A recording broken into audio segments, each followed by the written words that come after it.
Look up at the night sky, and you might feel a sense of wonder, but hidden among those glittering stars are secrets so profound. They challenge everything we think we know about time, space, and reality itself. I'm talking about black holes, cosmic monsters with gravity so strong that not even light can escape their grasp. But what truly lies at the heart of these dark giants? What secrets are tucked away past the point of no return? Today, we're not just skimming the surface. We're plunging headfirst into the unknown, exploring 30 unsolved mysteries surrounding black holes and singularities, enigmas so perplexing that even Einstein's revolutionary theories strain under their weight. Imagine standing at the edge of a black hole's event horizon, staring into perfect darkness. Beyond that boundary, the laws of physics as we know them begin to crumble. Space and time twist into knots, matter is crushed into an infinitely dense point, and the concept of here and now loses all meaning. What happens inside a singularity? It's a question that has haunted scientists and dreamers alike for decades. Some say it's a gateway to another universe. Others believe it might be the end of reality itself. One thing's for sure, we're about to embark on a journey that will stretch your imagination to its absolute limits. So if you've ever gazed up at the stars and felt that pull of curiosity, you're in the right place. This isn't just a list of facts, it's an adventure.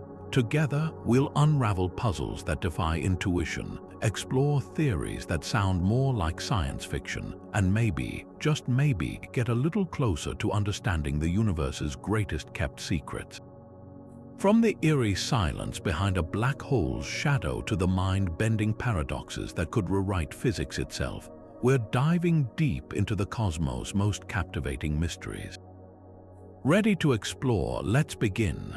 Our first great mystery begins with a simple but devastating question. What happens to the things a black hole swallows? According to Einstein's general relativity, when matter falls past the event horizon, it is inevitably crushed into the singularity at the center, erased from our universe forever. But this idea creates a monumental cosmic crisis, a puzzle so profound it's known as the information paradox.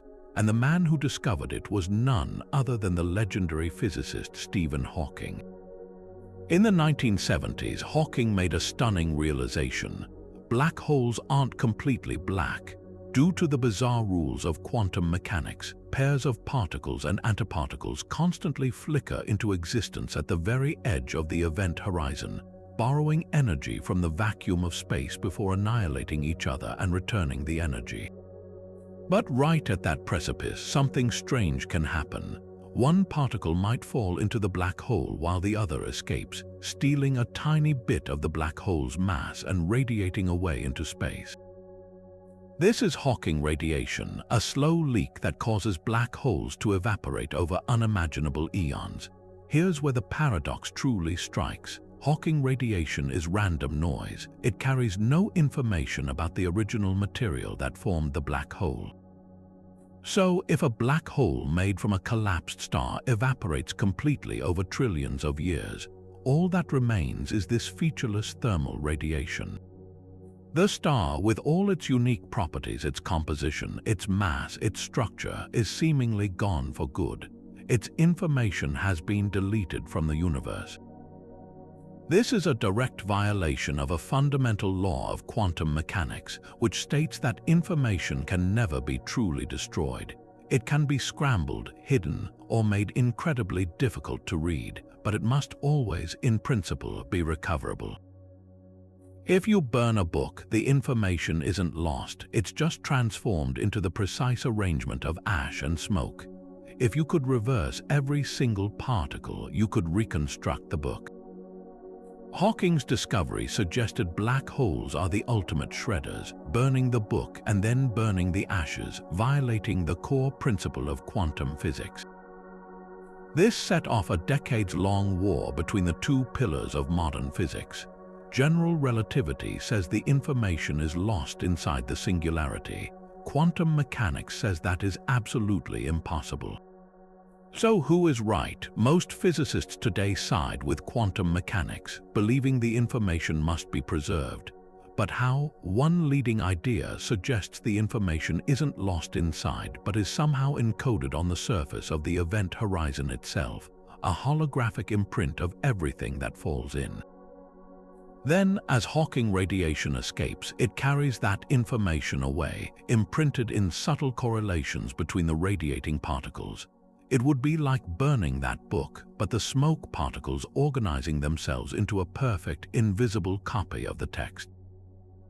The information was never truly gone. It was just transformed into a state we are only beginning to understand. If the information paradox is a battle between two sets of physical laws, our next mystery asks if the battlefield itself even exists. We've been talking about the singularity as if it's a real object, the final destination for all that fallen matter. But what if it isn't? What if the fabled center of a black hole is not a point of infinite density, but merely a sign that our map of the universe has reached its edge, warning us that here our knowledge ends? According to the equations of general relativity, the relentless crush of gravity inside a black hole does not stop at the event horizon. It continues unabated, compressing all the captured matter, stars, gas, light, into an infinitely small, infinitely dense point. This is the singularity. At this point, the curvature of spacetime becomes infinite, and the very laws of physics cease to function. The tools we use to understand the cosmos, Einstein's beautifully complex tensor equations, simply spit out nonsensical answers. Division by zero, a complete mathematical breakdown. The concept is so extreme that many physicists question its reality. An infinite anything in nature is often a red flag, a sign that a theory is incomplete. It's like using a 19th century map that shows the edge of the world with a warning, "Here be dragons." The singularity might be our modern dragon, a placeholder for our ignorance rather than a true description of reality. We are likely seeing the limits of general relativity, a theory that works magnificently on large scales but was never designed to handle the quantum realm of the impossibly small. This is where the quest for a theory of quantum gravity begins. The goal is to find a set of rules that can seamlessly blend the large-scale gravity of Einstein with the tiny-scale weirdness of quantum mechanics. These candidate theories propose that something else must happen before matter could ever reach an infinite density. Perhaps a new repulsive force kicks in, a form of quantum pressure that prevents total collapse. Imagine squeezing a spring to its absolute limit. Eventually, it pushes back with tremendous force. Quantum gravity might act like that ultimate spring, stopping the collapse and leaving behind not a singularity, but an extremely dense, exotic object, a Planck star or a gravastar, a frozen remnant of that initial collapse. Other ideas are even more radical, suggesting the core of a black hole might not be an end but a bridge. A wormhole, theoretically linking our universe to another, or perhaps a white hole, violently spewing all that captured material into a different region of spacetime. While this sounds like pure science fiction, it emerges naturally from certain solutions to Einstein's equations. The singularity, in this view, isn't a physical object but a cosmic turnstile, a temporary barrier our mathematics cannot yet penetrate.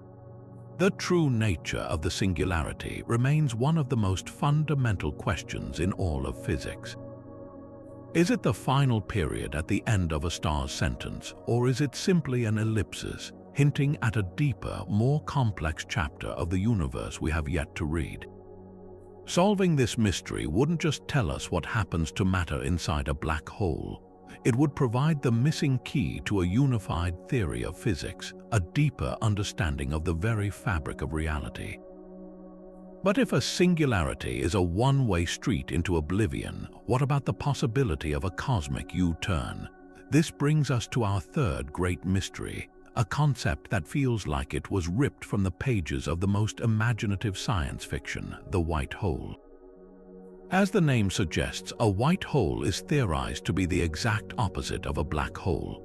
Instead of a region of space where gravity pulls everything in, never to return, a white hole would be a region where nothing can ever enter, only explosively erupt outward, spewing matter and energy into the universe in a violent, relentless outburst.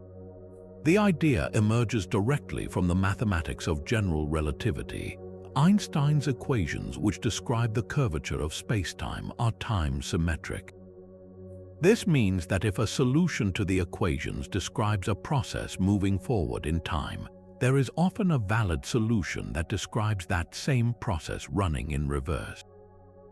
If you take the mathematical description of a black hole, an object that only absorbs, and literally reverse the direction of time in the equations, you get a white hole, an object that only emits.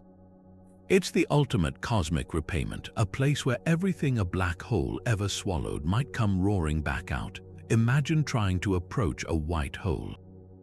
You would find it utterly impossible. The gravitational force at its boundary would be repulsive, hurling you away as if you were trying to climb up an infinitely steep, ever-erupting waterfall of spacetime. Any matter or light generated from within would be blasted outward at velocities approaching the speed of light, making a white hole the most powerful and energetic engine in the theoretical cosmos, shining with an intensity that could dwarf entire galaxies. But do they exist, or are they merely fascinating mathematical phantoms? Most physicists lean toward the latter. While the math allows for them, the physics of their formation seems incredibly unlikely. A white hole would essentially require the universe to have a pre-installed eject button, a region of space that from the very beginning of time was set to explode and never accept anything. There is no known physical process that could create one. Furthermore, a white hole would be spectacularly unstable. Any single particle of dust or drop of energy falling onto it would violate its fundamental no-entry rule, potentially causing it to collapse instantly back into a black hole. Yet the idea persists because it's so tantalizingly connected to other profound mysteries. One of the most compelling links is to wormholes, theoretical shortcuts through spacetime. Some solutions to Einstein's equations suggest that a black hole singularity might not be a dead end, but instead could connect to a white hole in a distant part of our universe, or even in a completely different universe altogether. This hypothetical tunnel, the Einstein-Rosen bridge, would form a passageway, with the black hole acting as the entrance and the white hole acting as the exit. You would fall in one side and be catapulted out the other, achieving interstellar travel in the blink of an eye. This vision, however, runs into immediate and fatal problems. The wormhole tunnel in these simple models is dynamic and unstable. It would snap shut faster than any information or object could possibly travel through it, crushing any potential traveler long before they reached the other side. For a wormhole to be traversable, it would need to be propped open by some exotic form of matter with negative energy density, something we have no evidence exists in our universe. So for now, white holes remain where they have always been, beautifully symmetric answers in our textbooks that the real cosmos seems to reject. They are a reminder that the universe is not obligated to make use of every solution our mathematics dream up. Yet the pursuit of these ideas is far from worthless. By studying the extremes of what general relativity permits, we strain the theory to its breaking point, showing us exactly where and how we need a deeper theory of quantum gravity to take over and reveal what is truly possible in the darkest and most exotic corners of the cosmos. This discovery sent shockwaves through the physics community, but it also pointed toward an even more profound and puzzling connection. If a black hole has a temperature, it must also have entropy. In thermodynamics, entropy is a measure of disorder, of the number of microscopic ways a system can be arranged while still looking the same from the outside. A hot cup of coffee has high entropy. Its molecules are zipping around in countless different configurations. A perfectly ordered crystal has very low entropy. Jacob Bekenstein, a graduate student at the time, made the bold proposition that a black hole's entropy is not just large, but is the largest possible for any object of its size. It is directly proportional to the surface area of its event horizon. The larger the black hole, the more massive it is, and the greater its surface area, the more entropy it contains. This idea was so radical that even Stephen Hawking initially resisted it. The notion that a black hole, an object supposedly defined by its ultimate simplicity, needing only three properties, mass, spin, and charge to describe it completely, could be the seat of the universe's ultimate disorder seemed contradictory. But Hawking's own work on radiation confirmed it. The Bekenstein-Hawking formula for black hole entropy is stunning in its simplicity and profundity. It states that the entropy is 1/4 of the event horizon's area divided by the Planck area, the unimaginably tiny scale at which quantum gravity effects are thought to dominate. For a typical stellar mass black hole, this number is astronomically huge, about 20 orders of magnitude greater than the entropy of the star that collapsed to form it. All that complexity, all that information about the star's composition and structure seems to have been erased, yet the entropy, the ultimate measure of hidden information, has skyrocketed. This is the heart of the mystery. In ordinary systems, we know what accounts for high entropy. The high entropy of a gas comes from the unimaginably vast number of ways its atoms can be moving and positioned. So what are the microscopic states that account for a black hole's enormous entropy? What are the individual bits that are perfectly scrambled on the surface of the event horizon? The formula gives us the number, but it doesn't tell us what the things being counted actually are. This is a direct clue from nature, a signpost pointing toward a theory of quantum gravity. The answer must lie in the quantum structure of spacetime itself at the Planck scale. Perhaps space is not smooth and continuous, but is instead made of tiny, discrete, vibrating loops or pixels, a foam of spacetime quanta. The event horizon could be a tapestry woven from these fundamental threads, and the entropy could be counting the number of ways that tapestry can be woven while still looking like a smooth, featureless sphere from the outside. Every possible configuration of these quantum grains of space could represent a different microstate for the black hole. This deep link between black holes and thermodynamics completes a powerful, if puzzling, picture. Black holes obey the laws of thermodynamics. The first law, conservation of energy, is upheld as mass is added, increasing the black hole's size and energy. The second law, that the total entropy of the universe always increases, is also satisfied. When you throw a high entropy object like a box of gas into a black hole, the entropy of the universe outside the black hole appears to decrease because that disordered gas is gone. But the black hole's own entropy, measured by its growing area, increases by more than enough to compensate, ensuring the total entropy of the cosmos always marches upward. A black hole is the ultimate entropy sink, the most efficient processor of disorder in the universe. This paints a truly bizarre portrait of a black hole. It is not a classical dead star, but a complex thermodynamic system, an object with temperature and a vast internal landscape of hidden states, all encoded on its boundary. It behaves like a fundamental constituent of reality, a key player in the universe's relentless drive toward disorder. Unlocking the secret of its entropy would mean understanding how information, gravity, and quantum mechanics intertwine at the most fundamental level, revealing the quantum code from which spacetime itself is built.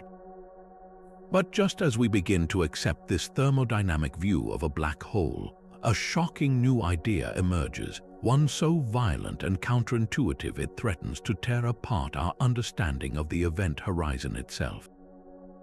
This is the firewall paradox, a thought experiment that suggests the boundary of a black hole might not be a smooth, uneventful space as Einstein predicted, but a searing, destructive inferno, a wall of blazing energy that would instantly annihilate any object daring to cross it.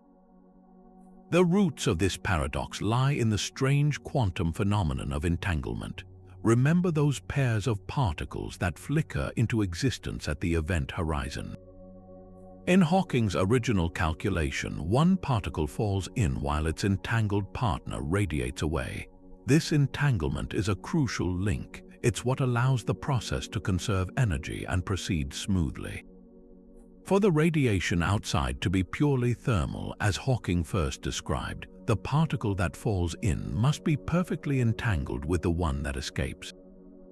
But here's the crisis. As the black hole ages and emits more and more Hawking radiation, those escaped particles themselves become entangled with each other, forming a complex web of correlations. A fundamental law of quantum mechanics, often called the monogamy of entanglement, states that one quantum particle cannot be fully entangled with two different systems at the same time. It's a form of quantum exclusivity. So, for an escaped Hawking particle to be entangled with all the other radiation that came before it, it must, by the rules of the game, break its entanglement with the partner particle that fell inside long ago. This creates an impossible choice, a quantum divorce with catastrophic consequences. If the entanglement is broken at the event horizon, it releases a tremendous amount of energy, manifesting as an intense firestorm, the firewall. Anything crossing the horizon would not experience the gentle fall predicted by general relativity. It would be vaporized by this wall of high-energy particles. From the perspective of an outside observer, information is preserved because the violent interactions at the horizon encode it into the radiation. But for someone falling in, it's a gruesome and sudden end, completely violating Einstein's principle of equivalence, which assures us that an observer in freefall should notice nothing unusual as they cross the event horizon. The other option is to preserve the peaceful fall. To avoid the firewall, the particle inside must remain entangled with the one outside. But this seems to violate the monogamy law by forcing the outside particle to also be entangled with all the prior radiation. This would somehow bleed the information from the interior out into the radiation in a way that quantum mechanics might allow, but it remains deeply mysterious. If this is the case, then there is no firewall and the event horizon remains a placid place. But then, what mechanism prevents the monogamy violation, and how exactly is the information transferred? The firewall paradox is not just a quirky puzzle, it's a direct confrontation between the three most important principles in fundamental physics. You seemingly cannot have all three at once: the principle of equivalence from general relativity, the unitarity of quantum mechanics which demands information preservation, and the monogamy of entanglement. One of them must be wrong, or at least must break down under these extreme conditions. It forces physicists to ask what they are truly willing to sacrifice. Is the smooth spacetime of Einstein's theory merely an illusion that shatters when quantum effects are considered? Or do our quantum rules need a radical rewrite in the context of gravity? This debate has split the theoretical physics community. Some champion the firewall, accepting that the event horizon is a singularly violent place and that our classical intuition is profoundly wrong. Others seek a more subtle resolution, suggesting that the entanglement itself is more complex than we thought, or that the event horizon's geometry is somehow modified, preventing the paradox from ever arising. The firewall paradox is a beautiful and frustrating creature, a monster born from the clash of our two best theories of reality, revealing just how little we truly understand about the edge of darkness. Yet this cosmic censorship, if it holds, presents a fascinating philosophical dilemma. It suggests a peculiar kind of cosmic modesty, a universal law that seems to protect the causal order of our reality from its own most monstrous creations. The laws of physics, in this view, would be inherently self-correcting, preventing the emergence of anything so paradoxical that it would render prediction and cause and effect meaningless. The universe itself would be enforcing a kind of order, ensuring that the breakdown of physics remains locked away behind an impenetrable curtain, forever out of sight and out of mind from the outside universe.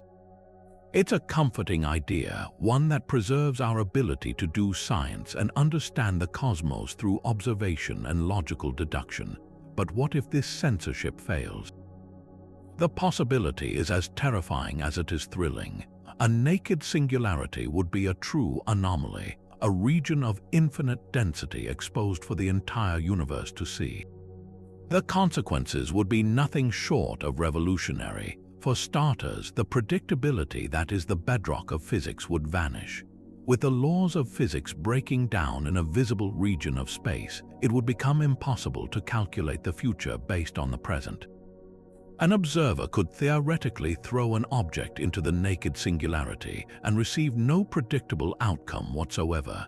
Cause and effect would cease to have any reliable meaning. This wouldn't just be a mathematical curiosity, it would represent a fundamental fracture in the logical structure of the universe. Beyond this chaos, however, might lie incredible opportunity. A naked singularity could act as a portal to the ultimate laws of nature. By observing its effects directly, without the obscuring veil of an event horizon, we might finally witness quantum gravity in action. It could be our one chance to see the hidden machinery of spacetime itself, providing the experimental data needed to forge a unified theory of physics. Some theories even suggest that a naked singularity could be used as an engine for time travel or as a gateway to other universes, possibilities that are strictly forbidden by the orderly rules of a censored cosmos. The search for naked singularities, therefore, is a high-stakes quest. Astrophysicists look for their potential signatures in the most violent cosmic events, like the collapse of supremely rapid spinning stars or the cataclysmic mergers of supermassive black holes. They search for unusual bursts of radiation or strange gravitational wave patterns that can't be explained by a standard black hole. So far, no confirmed evidence has been found, lending strong support to Penrose's original hypothesis. But the mathematical models keep the possibility alive, a ghost in the machine of general relativity that continues to haunt and inspire physicists. The mystery of cosmic censorship forces us to ask a profound question. Is the universe inherently orderly, hiding its own contradictions from view, or is it merely waiting for the right extreme conditions to reveal its truly lawless and unpredictable heart? When we picture a black hole, we typically imagine a colossal beast, the gravitational tomb of a massive star that has collapsed under its own immense weight. But what if the universe also creates black holes on a completely different scale? Not stellar mass giants, but tiny, almost microscopic specks of pure gravity, forged not in the death of a star, but in the violent, searing birth of the cosmos itself. This is the compelling mystery of primordial black holes, hypothetical relics from the first fleeting moments after the Big Bang, and their existence could solve one of astronomy's greatest puzzles. To understand how they might form, we have to rewind the cosmic clock nearly 14 billion years. The very early universe was not the vast, cold, and relatively empty expanse we see today. It was an incredibly dense, hot, and chaotic soup of energy and fundamental particles. In such an environment, tiny regions of space could have experienced wild, random fluctuations in density. Imagine a pot of water just beginning to boil. Most of the surface is smooth, but tiny bubbles of vapor form and collapse with intense, localized energy. In the primordial cosmos, a region of space that became dense enough through one of these fluctuations could have collapsed directly under its own gravity, bypassing the need for a stellar core and pinching off to form a black hole. The key factor is the density. If any patch of the early universe was more than about 68% denser than its surroundings, the math of general relativity shows it would have been destined to collapse. These black holes could have formed with a staggering range of masses. Some might have been as heavy as 1,000 suns, while others could have been lighter than a mountain or even an asteroid. This is where the mystery connects to one of cosmology's biggest problems, the nature of dark matter. We know dark matter exists because we can observe its gravitational pull on galaxies and galaxy clusters, but we have no idea what it's actually made of. For decades, the leading candidates have been exotic, hypothetical particles like WIMP or actions. But what if the answer isn't a new particle at all? What if dark matter is simply made of ancient black holes? This idea, first proposed by Stephen Hawking and others in the 1970s, is incredibly elegant. Primordial black holes would be massive, invisible except for their gravity, and would not interact with light or ordinary matter in any way other than through their gravitational pull. They would be the perfect candidate for a dark matter constituent, seamlessly blending into the cosmic background while sculpting the large-scale structure of the universe with their unseen mass.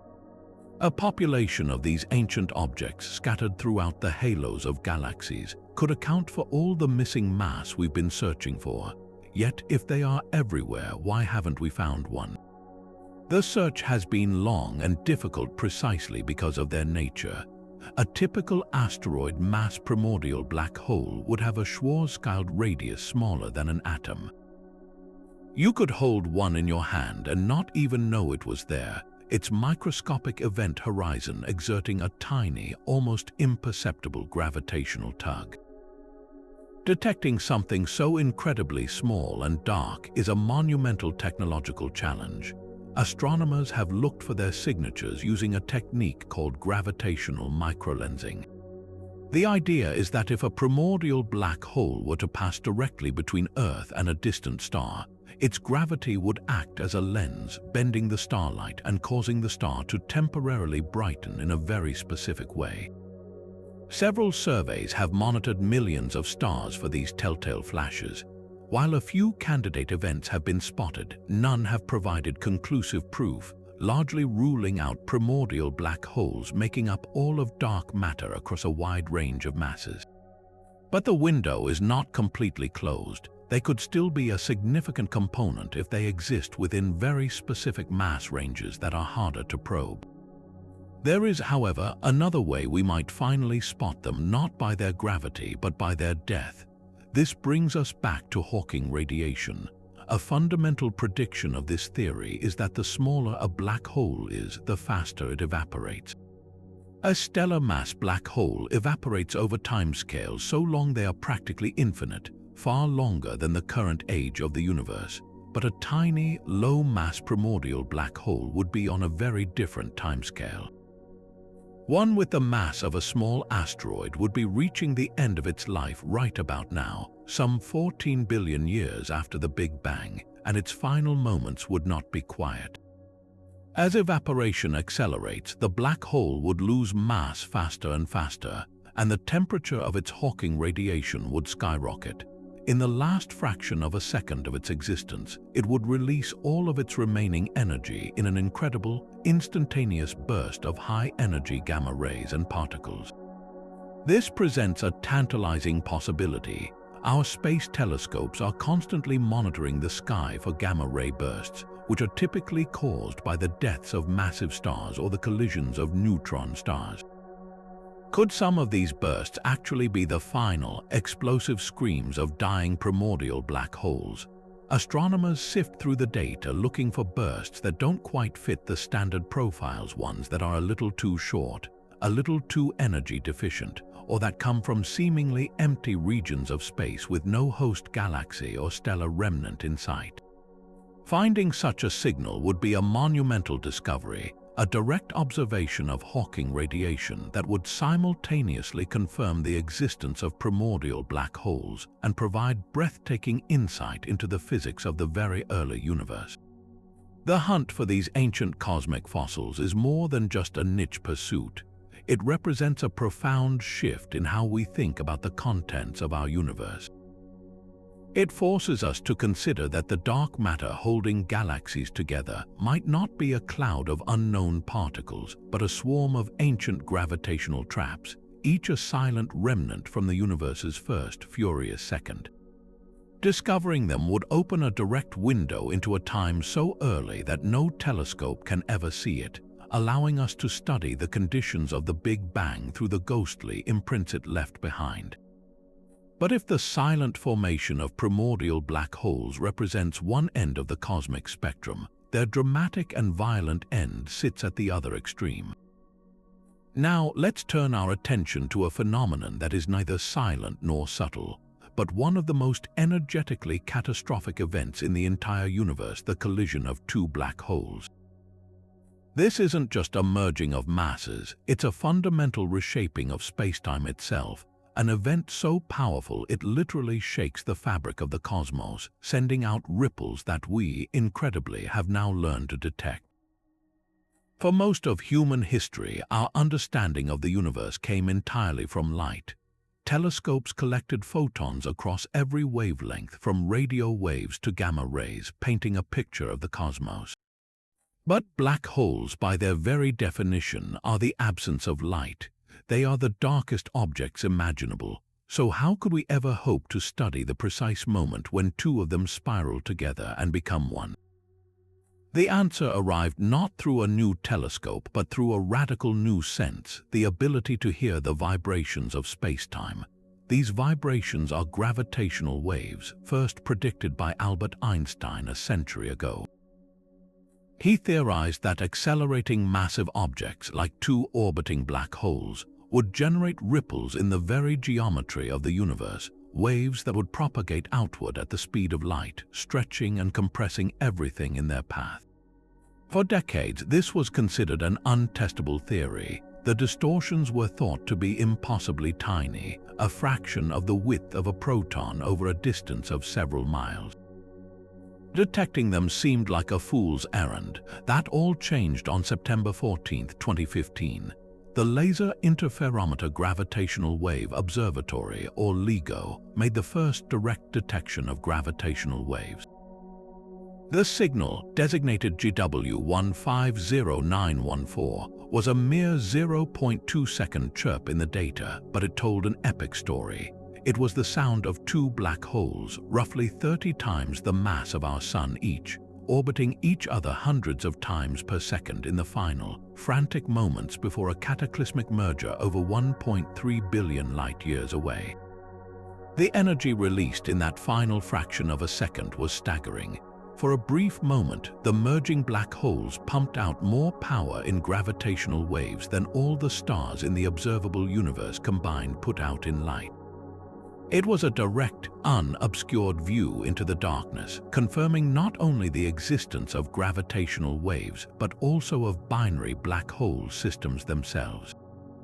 The process of a black hole merger is a cosmic dance in 3 acts. First, there's the inspiral. Over billions of years, two black holes orbit each other, slowly losing energy to gravitational waves. This causes their orbits to decay, bringing them closer together and increasing their speed in a runaway feedback loop. As they get closer, the frequency of the gravitational waves increases, creating the characteristic chirp signal that LIGO hears. Then comes the merger itself, the moment the two event horizons make contact. This is not a gentle meeting. The horizons stretch and distort, forming a single peanut-shaped boundary before finally settling into a new, larger black hole. The mathematics of how two event horizons, each a perfect point of no return, contort and combine is a frontier of numerical relativity, requiring some of the most powerful supercomputers in the world to simulate. The final act is perhaps the most mysterious, the ring down. Imagine striking a bell. The initial strike is loud and sharp, but it's followed by a fading tone, a pure ringing as the bell settles into its fundamental frequencies. A newly merged black hole does the same thing. It is born imperfect, wobbling and misshapen from the violent collision. It doesn't remain that way. The black hole sheds its imperfections by radiating away more gravitational waves, ringing down to a perfect, smooth, Kerr black hole defined only by its final mass and spin. This ring-down phase is a powerful test of general relativity. According to the theory's no-hair theorem, all that complex information about the merger, the masses and spins of the original black holes, the chaotic dynamics of the collision, is gone, erased behind the new event horizon. The only properties that remain are mass and spin, and the gravitational waves during ring-down should consist only of specific, pure tones that correspond to the new black hole's mass and spin, like a fingerprint of its final state. LIGO and other observatories like Virgo are now listening for these tones, checking if the ring-down matches Einstein's predictions or if it holds hidden surprises that could point to new physics. Each collision is more than just a spectacular show. It's a unique laboratory for testing gravity under its most extreme conditions. By studying the waveforms of these events, scientists can perform detailed checks of general relativity, probing for any deviations that might hint at the influence of quantum mechanics or other exotic effects. Furthermore, the sheer number of mergers detected, dozens so far, has unveiled a whole population of black holes of sizes we never knew existed, raising new questions about how such binary systems form in the first place. The universe, it seems, is not only stranger than we imagine, it is louder, and with every new chirp from the darkness, we are learning to understand its most violent and profound conversations. This elegant simplicity is known as the no-hair theorem. It's a profound and beautiful result from general relativity that tells us that black holes are, in a sense, the most simple objects in the universe. No matter how complex the star that formed it was, whether it was a swirling, turbulent giant with a complex magnetic field or a simple, uniform sphere of gas, the resulting black hole is stripped of all that detail. It's like taking a beautifully intricate, handcrafted key and melting it down into a featureless lump of metal. All the unique notches and ridges are gone, and you're left with only the raw material. For a black hole, that raw material is its mass, its electric charge, and its angular momentum or spin. That's it. According to this theorem, if you were to somehow be given the mass, charge, and spin of a black hole, you would know everything there is to know about it. It has no other distinguishing features, no hair, to use the physicist's quirky term.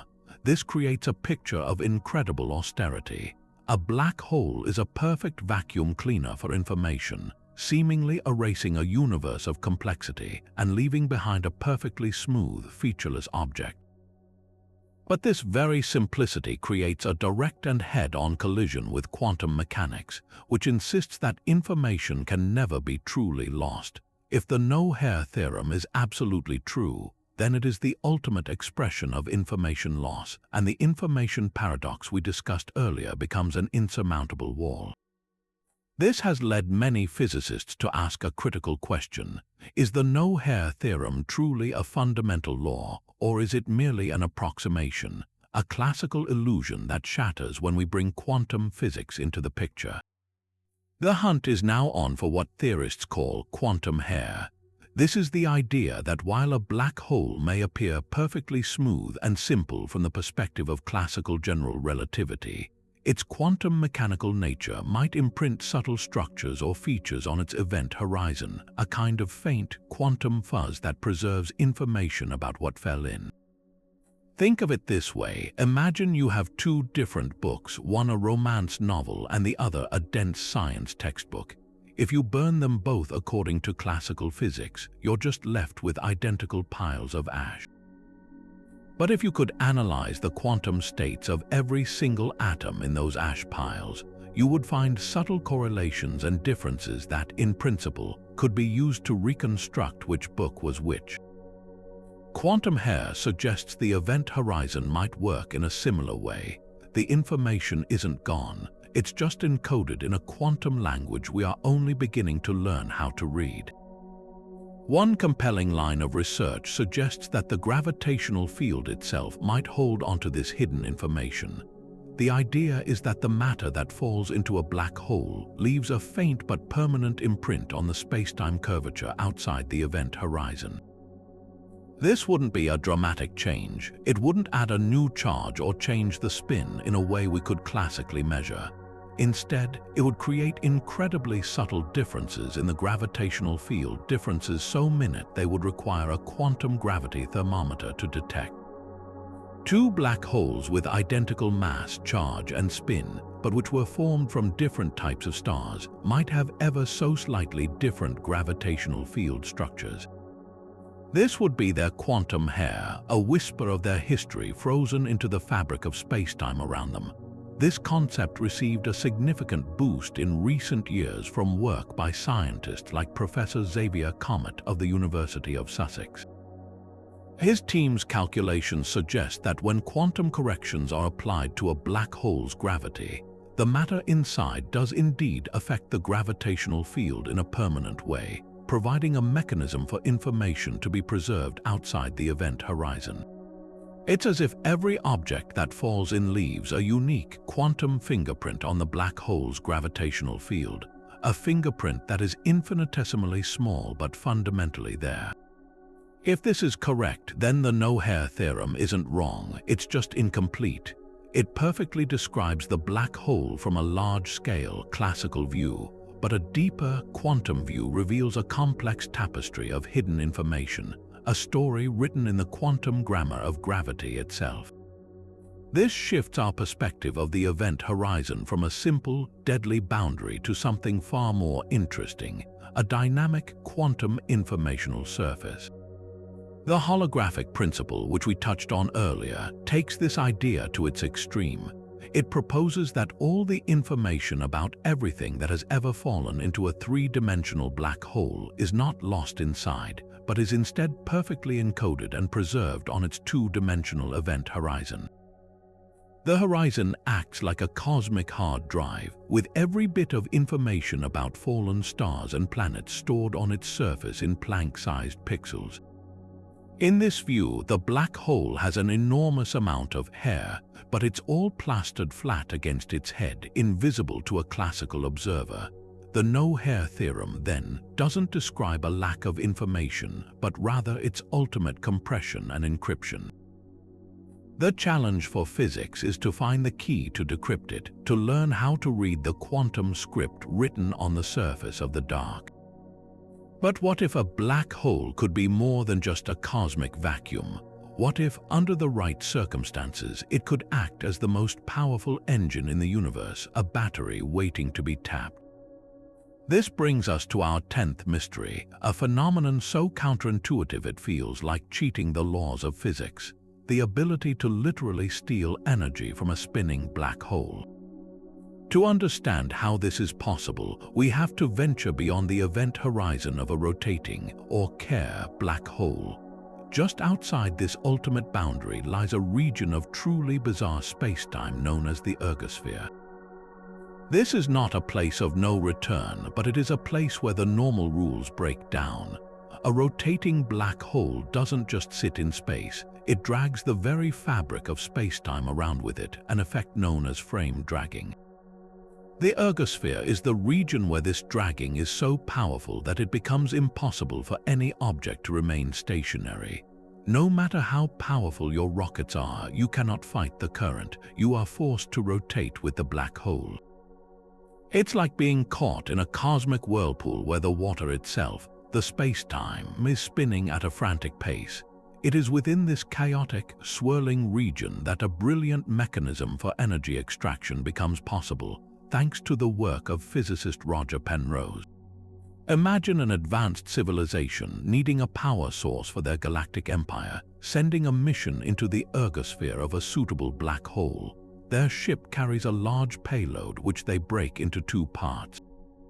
They precisely jettison one piece of the payload directly into the black hole, but they do it in such a way that this piece is given negative energy relative to the universe outside. How is this possible in the topsy-turvy physics of the ergosphere, where spacetime is being dragged at relativistic speeds? The definitions of energy and momentum become warped. An object can indeed have negative energy in this specific, localized sense. According to the conservation of energy, if one piece of the payload falls in with negative energy, the other piece must recoil with more energy than the original total to balance the books. This second piece then escapes the ergosphere, flying back out into space with more energy than the entire payload had when it entered. The black hole itself pays the price for this energy gain. To conserve angular momentum, the infalling negative energy payload slows the black hole's rotation by a tiny amount. The process essentially converts a fraction of the black hole's immense rotational energy into usable kinetic energy that we can capture. It's a perfectly legal transaction according to the laws of physics, a withdrawal from the black hole's vast spin account. The sheer scale of available energy is almost incomprehensible. For a typical stellar mass black hole spinning near its maximum rate, the energy stored in its rotation could be equivalent to the total mass energy of our Sun, all available to be slowly mined out through repeated Penrose process operations. An advanced civilization could, in theory, use this method to power their society for eons, making a black hole the ultimate renewable, or rather non-renewable energy source. They would be harvesting the spin of space-time itself. This leads to a fascinating and speculative question for astronomers. Could we ever detect signs of such a megaproject? If a civilization were actively mining a black hole, the process would not be 100% efficient. There would be waste energy, likely in the form of heat and other radiation signatures that might look unnatural against the backdrop of space. We might look for black holes that are spinning down at an anomalously fast rate, or for peculiar emissions originating from the vicinity of their ergospheres that don't match any known astrophysical process. While it remains a lofty idea, it turns the black hole from a symbol of ultimate destruction into a potential beacon of unimaginable technological achievement, a testament to the power of understanding the universe's deepest laws. But if mining a black hole's rotation feels like cosmic engineering, our next mystery plunges us into a quantum paradox so deep it questions the very nature of reality itself. We've established that a black hole evaporates by emitting Hawking radiation, a faint glow of particles that carries away its mass over eons. This seems straightforward enough from our vantage point here on Earth. But what if you decided to take a closer look? What would you actually see if you journeyed to the black hole and witnessed this process firsthand? Astonishingly, the answer depends entirely on your point of view, creating a bizarre and profound disconnect between different observers in the universe. From the perspective of an astronomer safely watching from a distant telescope, the story is clear. The black hole has a temperature. It glows with a faint whisper of heat radiation. The space around its event horizon is a seething quantum sea, and every so often a particle of radiation escapes, stealing a tiny bit of the black hole's energy. Over trillions of years, this relentless drip, drip, drip will cause the black hole to shrink and ultimately vanish. This is the standard textbook account of Hawking radiation, and it's what any distant observer will measure. Now imagine you are an astronaut on a brave, one-way mission to investigate. You fire your thrusters and begin your descent toward the event horizon. As you fall, you would naturally want to verify this famous radiation for yourself. You would turn on your particle detector and point it at the black hole ahead of you. What would it read? According to the principles of general relativity and quantum field theory, your detector would find nothing, absolutely nothing at all. The vacuum of space near the horizon would appear to you as just that, a perfect, empty vacuum. There is no thermal bath of particles, no glow, no heat. You would plunge toward your fate in utter silence, seeing no sign of the evaporation that the distant astronomers swear is happening. This is the heart of the mystery. How can the same physical process appear so radically different to two different observers? The distant scientist sees a radiating, warm object, while the infalling astronaut sees only cold, empty space. Who is right? The resolution to this paradox lies in the strange and counterintuitive nature of quantum fields in curved spacetime. In the flat, calm spacetime of our everyday experience, all observers agree on what constitutes a particle. But in the wildly curved geometry around a black hole, that universal agreement breaks down. The very definition of a particle becomes dependent on the observer's motion and location. The key is understanding that the concept of a particle is not fundamental. It's a property of the quantum fields that fill the universe. What we call a particle is simply a localized excitation, a tiny packet of energy in these underlying fields. In flat space, everyone can agree on when a field is in its lowest energy state, which we call the vacuum. But near a black hole, the drastic curvature of spacetime means that different observers will have different definitions of the vacuum state. What one observer calls empty space, another observer might call a bubbling soup of particles. For the distant observer, far from the black hole's gravity, spacetime is almost flat. Their definition of the vacuum aligns with our usual understanding. When they calculate the state of the quantum field near the black hole, they find it isn't in this vacuum state at all. Instead, it is excited, filled with a thermal spectrum of particles, the Hawking radiation they detect. The infalling astronaut, however, is in a very different situation. They are in freefall, following a trajectory that feels like straight-line motion, even as they accelerate toward the horizon. In their local, freely falling frame, spacetime feels flat. Their particle detector is calibrated to their own local definition of the vacuum, and by that definition, the space around them is indeed empty. The excitations that the distant observer calls particles simply do not exist from the infaller's point of view. This isn't a measurement error or an illusion. Both observations are equally valid and real within their own reference frames. The particle content of the universe is not an absolute truth. It is a relative one shaped by gravity and motion. This means the Hawking radiation isn't something that exists as a collection of localized particles out there in space, waiting to be discovered. It is an emergent global phenomenon, a consequence of the mismatch between how different observers slice up spacetime and define their quantum vacuum.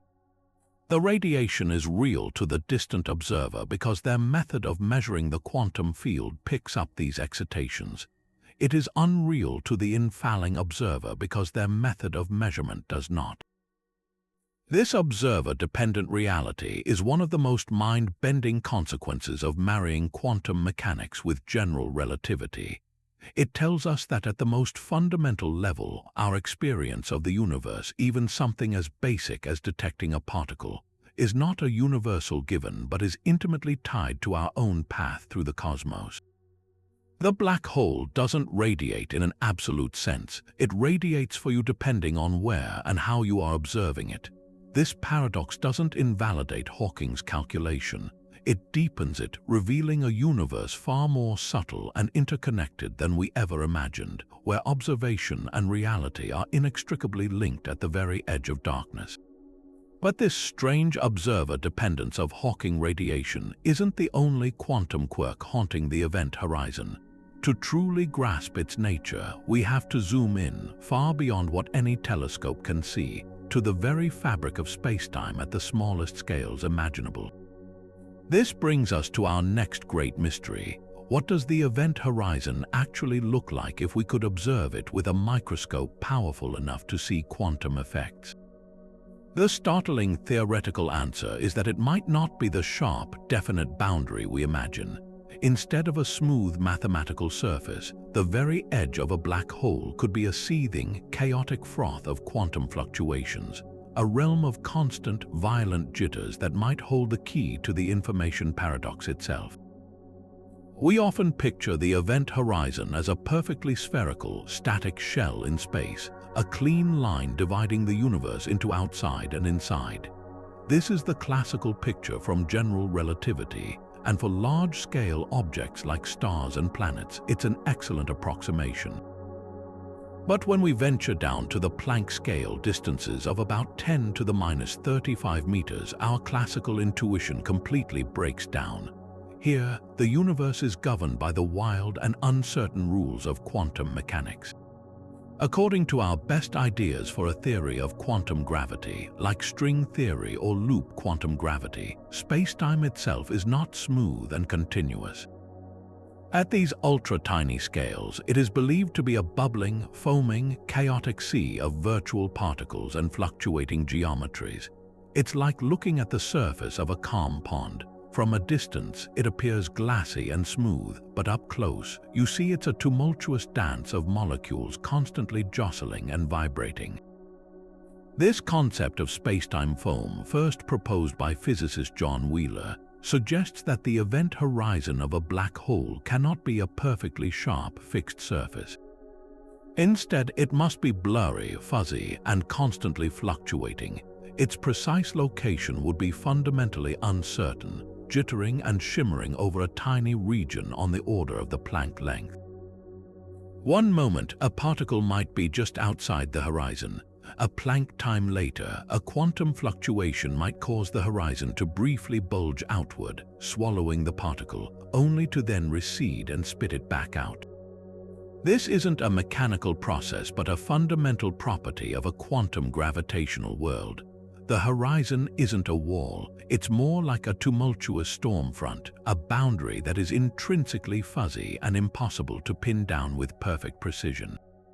This quantum fuzziness could provide a radical solution to the information paradox. The central problem is that information seems to be lost forever when it passes through a sharp classical horizon. But if the horizon is fuzzy and fluctuating, the very idea of something crossing it becomes ambiguous. Information might not ever be definitively trapped inside. Instead, it could be constantly interacting with this frothy, fluctuating boundary, being scrambled and churned by the quantum jitters of the horizon itself. In this view, the information never truly enters a sealed vault. It gets caught in a chaotic quantum whirlpool at the surface. Then, when Hawking radiation is emitted, it isn't random thermal noise. The radiation particles are generated from this frothing, information-rich quantum foam, and they could carry away the scrambled information in their subtle quantum correlations. The horizon's quantum fluctuations would act like a complex encoder, imprinting the information of infalling matter onto the outgoing radiation. However, as with all things in black hole physics, a potential solution often begets a new paradox. If the horizon is fundamentally fuzzy and not a true point of no return, what happens to the principle of equivalence from general relativity? This cornerstone of Einstein's theory states that an observer in freefall should not feel any special effects as they cross the event horizon. There should be no dramatic local sign that they have passed the point of no return. But if the horizon is a seething, high-energy quantum foam, an infalling astronaut might actually experience something catastrophic. Plunging into a region of wildly fluctuating space-time could be like hitting a wall of incredible turbulence. The energy scales at the Planck length are enormous, and such violent quantum fluctuations could manifest as a fiery barrier, not unlike the firewall paradox we discussed earlier. So, while a fuzzy horizon might save information, it could simultaneously destroy the peaceful fall predicted by Einstein, forcing us to choose which fundamental principle we are willing to sacrifice. This leaves theoretical physicists with a fascinating and unresolved challenge. They must develop a complete theory of quantum gravity that can tell us exactly how fuzzy the horizon is and what its precise microscopic structure looks like. Is it a gentle, subtle fizz or a violent, energetic storm? The answer will determine the ultimate fate of information and the experience of anything that dares to approach the edge of a black hole. The quantum jitters at the horizon are more than just a theoretical curiosity. They are the inevitable meeting point of the two greatest theories in physics, and understanding them is the essential next step in our quest to see what truly lies at the dark heart of spacetime. The debate over firewalls and fuzzy horizons was already fierce, but it was a paper published in 2012 by physicists Ahmed Almary, Donald Maroff, Joe Pulczynski, and James Sully that truly escalated the conflict into a full-blown crisis. Their work, now famously known as the AMPS paradox or the black hole firewall paradox, sharpened the previous arguments into an impossibly sharp dilemma, presenting what seemed to be an inescapable logical trap with three equally unpalatable outcomes. It forced the physics community to confront the contradictions between quantum mechanics and general relativity with a new and terrifying clarity. The AMPS thought experiment asks us to consider an old black hole, one that has been evaporating for a very long time by Hawking radiation. We know that according to quantum mechanics, information cannot be destroyed. Therefore, the information about the first particles that fell into the black hole long ago must eventually be carried away by the Hawking radiation that is now leaking out.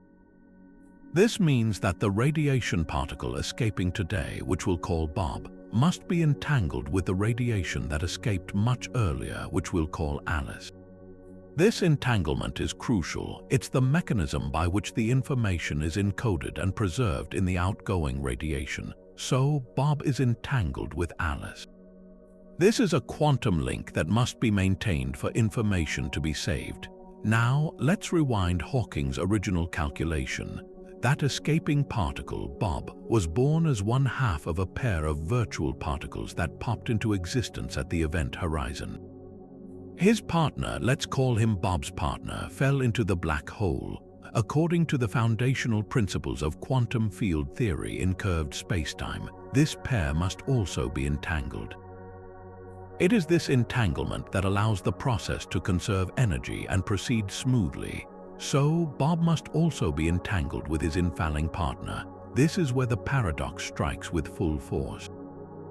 We are now demanding that Bob, the outgoing particle, be entangled with two different things, with Alice, the early radiation, and with his partner, the infalling particle. But quantum mechanics has a strict rule called the monogamy of entanglement. One quantum particle cannot be fully and completely entangled with two independent systems. It's the ultimate quantum love triangle. Bob cannot be faithfully entangled with both Alice and his partner at the same time. One of these entanglements must be broken. But which one? Each choice leads to a catastrophic violation of physics as we know it. Option 1. Preserve the entanglement with the infalling partner. If Bob remains entangled with the particle that fell in, then he cannot be entangled with Alice. This means the information about the early infalling matter is not encoded in the Hawking radiation. The information is lost forever, violating the fundamental unitarity of quantum mechanics. This is the path Hawking originally suggested, but one that most physicists now reject.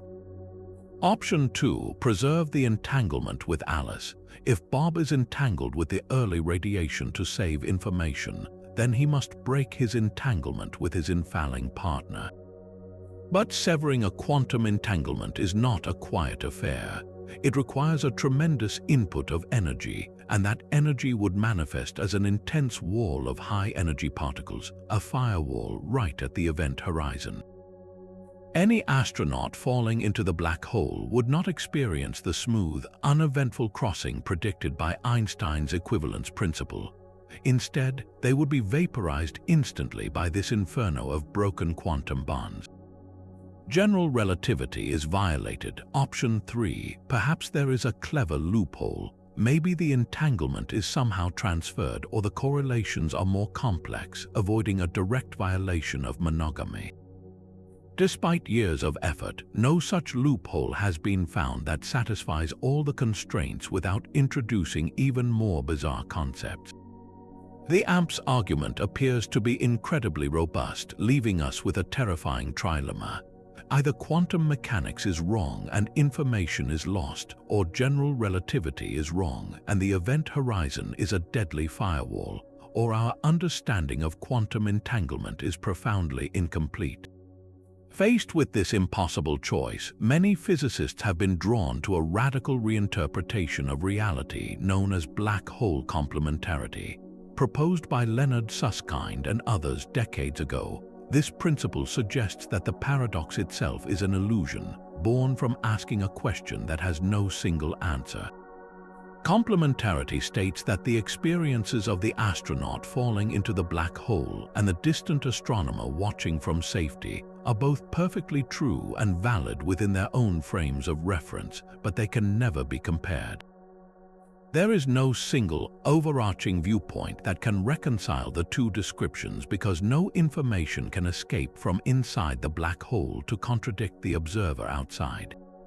In this view, from the perspective of the distant astronomer, the information is indeed encoded in the Hawking radiation, and there is no firewall. The astronaut, however, does hit a firewall and is vaporized at the horizon.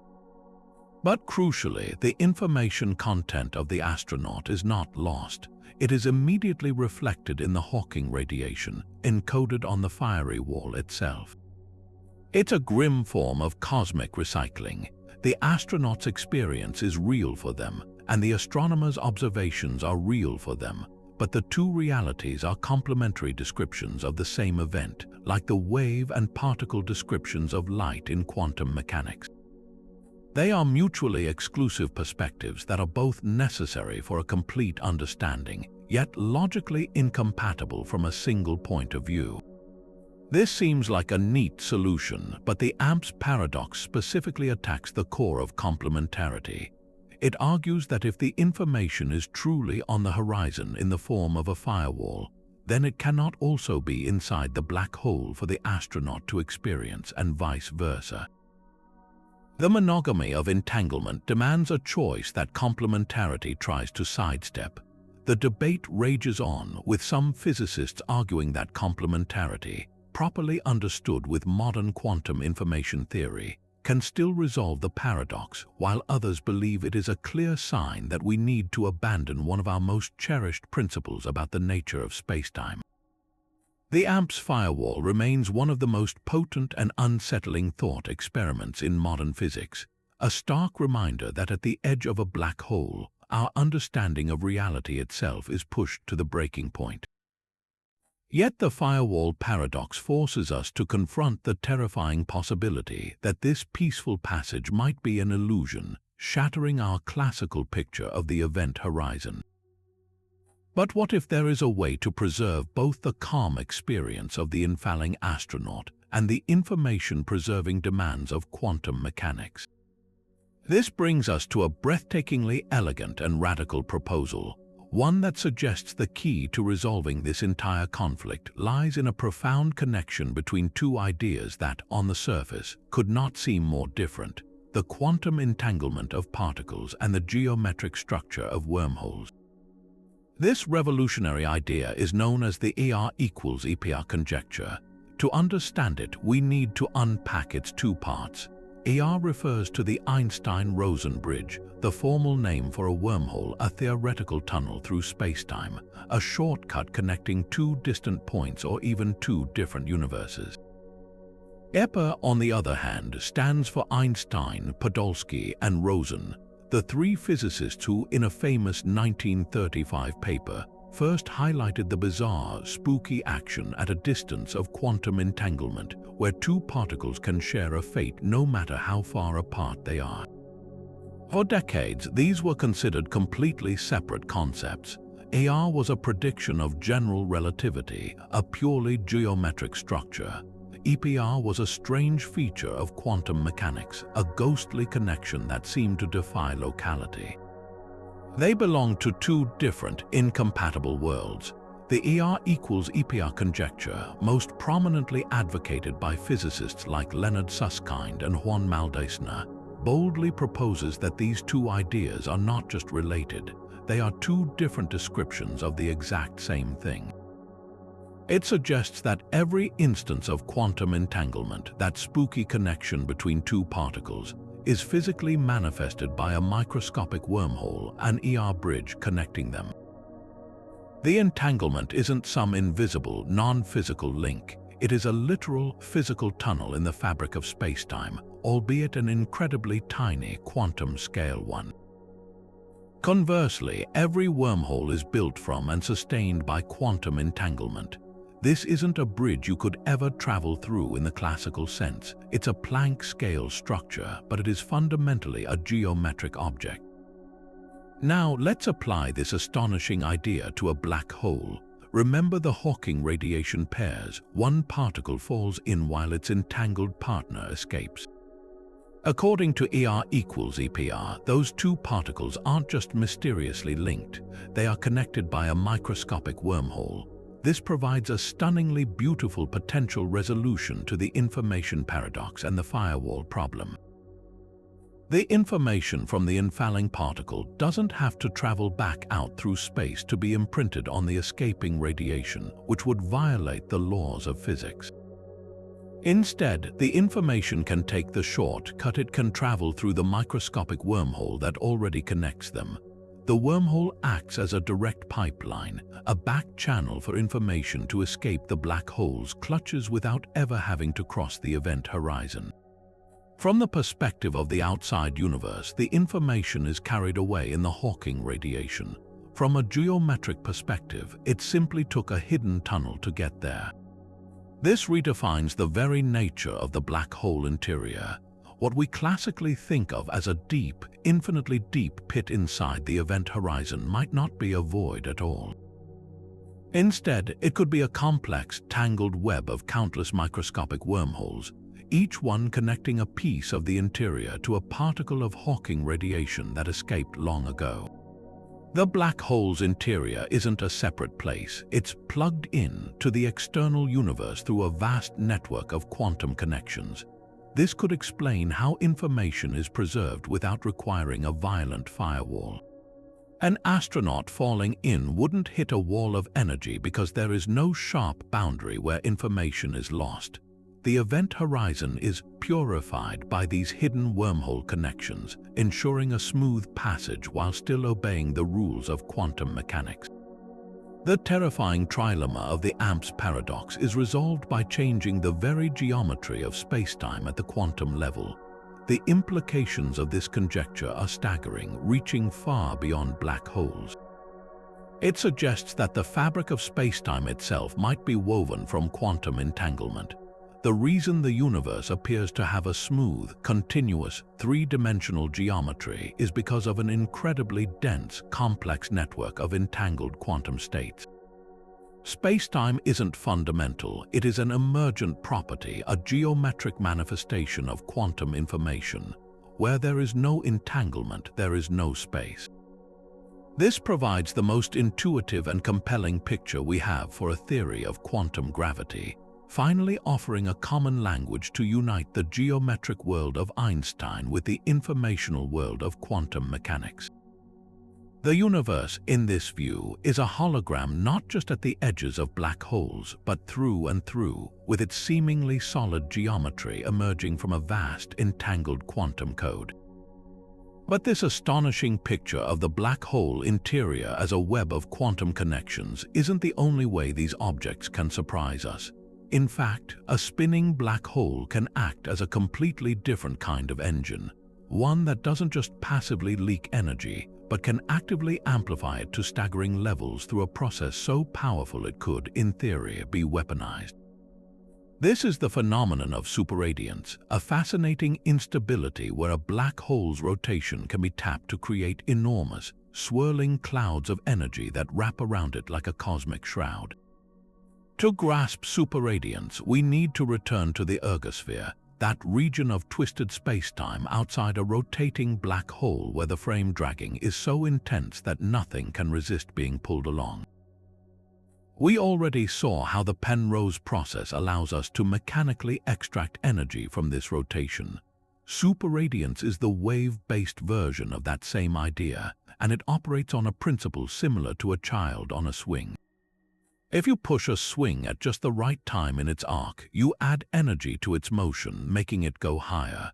A wave encountering a rotating black hole can do the same thing. If a wave, be it electromagnetic, gravitational, or even a wave associated with a fundamental particle, enters the ergosphere and scatters off the black hole, something remarkable can happen. If the wave's frequency is lower than the rotation rate of the black hole itself, the scattering process doesn't sap the wave's energy, it supercharges it. The wave steals a tiny amount of the black hole's rotational energy, and is reflected back outward with more amplitude and energy than it arrived with. The black hole spins ever so slightly slower, paying for the amplification. This isn't a one-time event. The amplified wave can travel out, curve back around due to the intense gravity, and fall back into the ergosphere to be amplified again.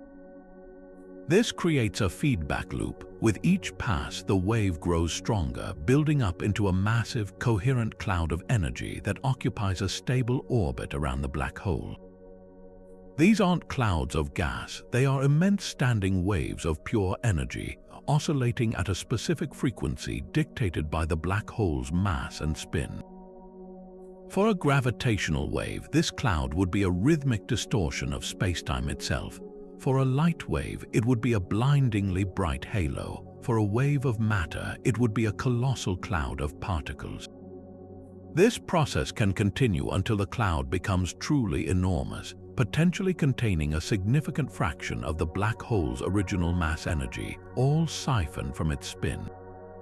The potential applications of this natural amplifier are as thrilling as they are terrifying. One of the most discussed ideas is the black hole bomb. Imagine constructing a massive spherical mirror around a rotating black hole, trapping the amplified waves inside. Each time a wave reflects off the mirror and back into the ergosphere, it gets stronger. The energy inside the cavity would grow exponentially, limited only by the strength of the mirror. In a very short time, this setup could unleash an explosion of unprecedented scale, releasing the accumulated rotational energy of the black hole in a single, catastrophic burst. It would be the ultimate doomsday device, an energy source capable of obliterating entire galactic sectors. While firmly in the realm of speculative physics, it demonstrates the sheer power inherent in the geometry of spinning spacetime. Perhaps more realistically, superradiance offers a brilliant and entirely new way to search for elusive particles that make up dark matter. One of the leading candidates is a hypothetical ultralight particle known as an action. If actions exist, they would have incredibly small mass and would behave less like discrete particles and more like a pervasive, oscillating field filling the universe. The key is that this field has a specific, very low frequency. If that frequency is lower than the spin of a suitable black hole, the conditions for superradiance are met. The black hole would act as a catalyst, plucking actions from the surrounding dark matter halo and amplifying their waves, building up a giant, invisible cloud of them in orbit. This cloud would be gravitationally significant. Its sheer mass would slowly break the black hole's rotation, and the cloud itself would faintly emit gravitational waves as it oscillates. This gives astronomers a clear signal to hunt for. We could look for black holes that are spinning slower than expected for their age and mass, as if something were dragging on them. We could also search for a persistent, monochromatic hum of gravitational waves at a very specific frequency emanating from these systems, the signature of a massive action cloud vibrating around its black hole host. Current gravitational wave observatories like LIGO and Virgo are not sensitive to the extremely low frequencies of these signals, but future space-based detectors like the Laser Interferometer Space Antenna, or LISA, are designed specifically for this range. The discovery of such a signal would be a 2-for-1 breakthrough. It would provide direct, undeniable evidence for a particle of dark matter and simultaneously offer breathtaking confirmation of the bizarre phenomenon of black hole superradiance. We would be using the most extreme objects in the universe as giant, natural particle detectors. We've journeyed through the violent births and explosive deaths of black holes, but what happens after the fireworks are over? After a black hole has radiated away the very last fraction of its mass, after the final, brilliant flash of gamma rays has faded into the void, what remains? Does it simply vanish, popping out of existence like a cosmic soap bubble, or does it leave something behind, a ghost, a relic, a tiny tombstone marking where an entire star once vanished? This is the ultimate final chapter of a black hole's life, and its resolution is deeply tangled with the information paradox we've grappled with all along.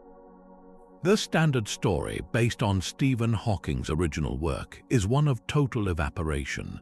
A black hole loses mass through its Hawking radiation, and as it gets smaller, it gets hotter, radiating energy away faster and faster. For a stellar mass black hole, this process takes longer than the current age of the universe, an unimaginable number of years, but eventually that final moment arrives.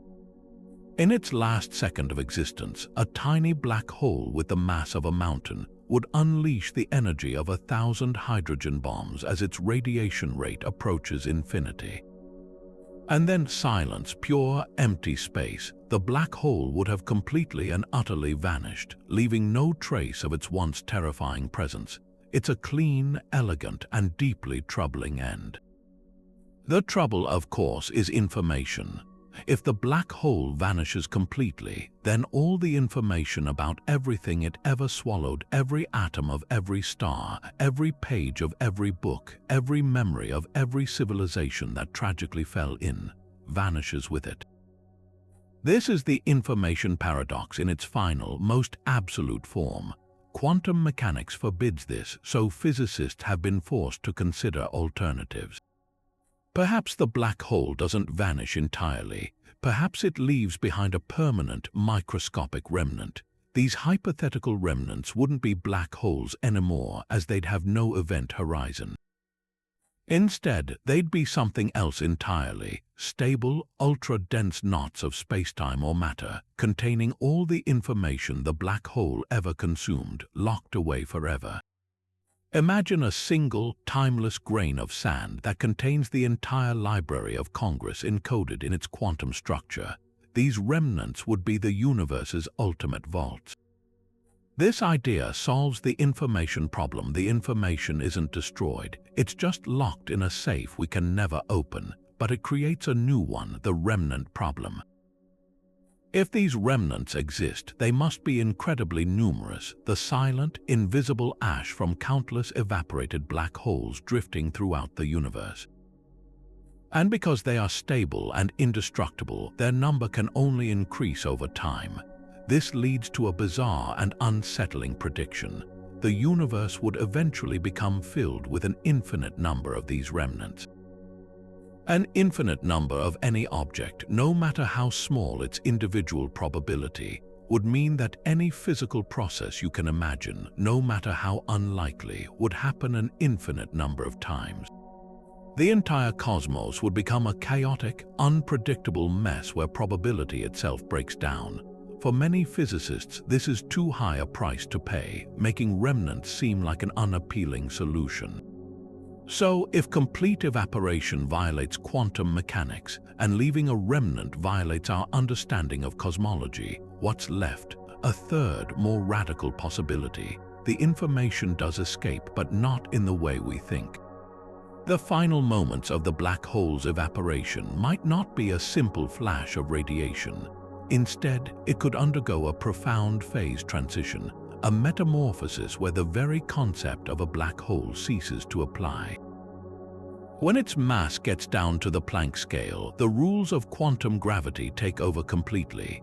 At this point, the object might not be a black hole at all, but something entirely new, a baby universe perhaps, pinching off from our own, taking the information with it into a separate cosmic domain where it remains preserved but forever inaccessible to us.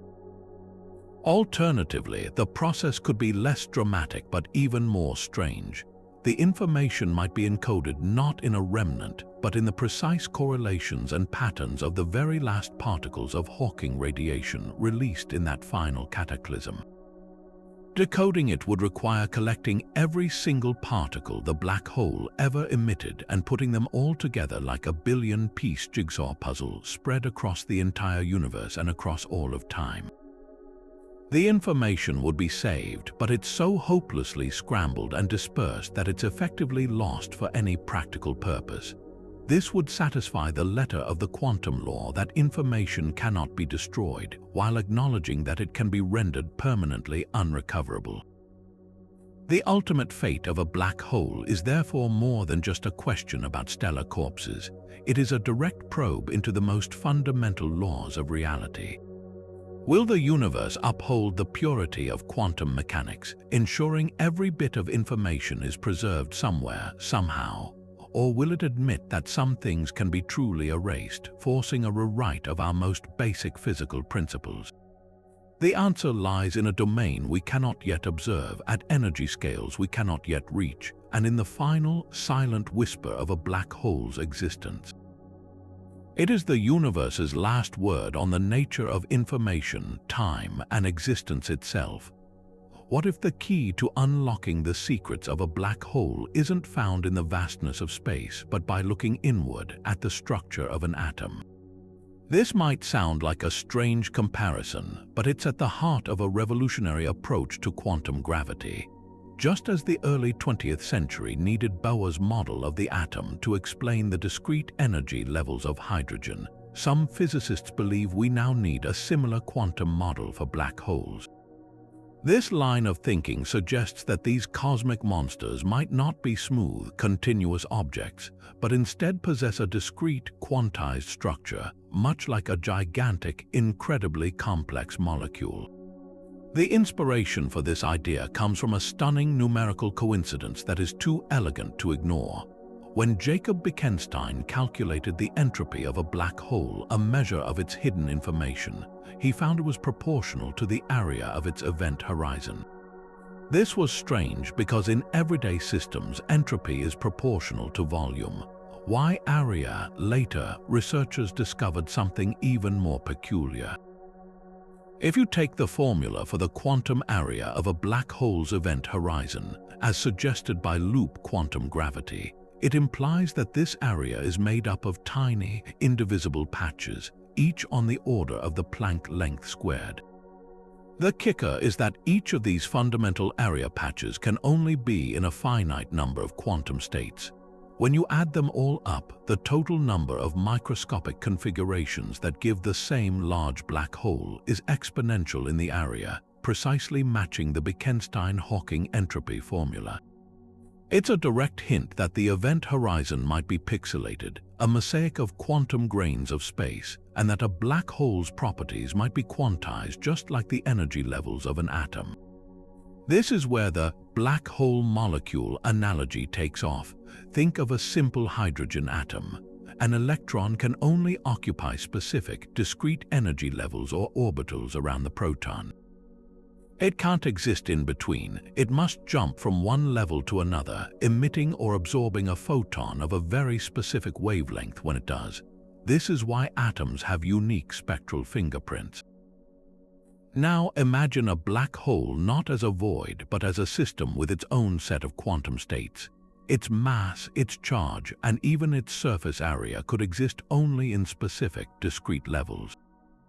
A black hole couldn't smoothly gain or lose mass. It would have to jump from one quantum mass state to another, potentially emitting a quantum of gravitational energy, a graviton, in the process.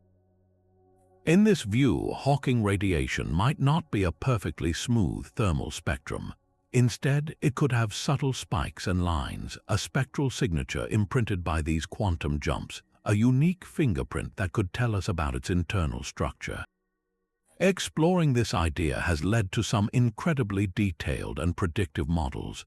For instance, some theories treat the black hole's horizon area like the energy levels of an atom. The formulas they derive predict that the area should be quantized in integer multiples of the Planck area. This means a black hole could only have certain allowed sizes, a radical departure from the classical picture where it can have any size at all. The implications for Hawking radiation are profound. If a black hole can only change its mass by moving between these discrete quantum states, then the radiation it emits might not be completely random and thermal. It could have a series of very specific, dominant frequencies corresponding to the gaps between these quantum levels. It would be the black hole equivalent of an atomic emission spectrum. Detecting this spectral line structure in Hawking radiation would be the smoking gun, direct evidence that black holes are quantum gravitational objects. This molecular perspective also provides a stunningly intuitive way to understand black hole thermodynamics. The laws of thermodynamics for a black hole seemed almost magical when they were first discovered. But if a black hole is really a system with a finite number of internal quantum states, then thermodynamics emerges naturally, just as it does for a gas in a box.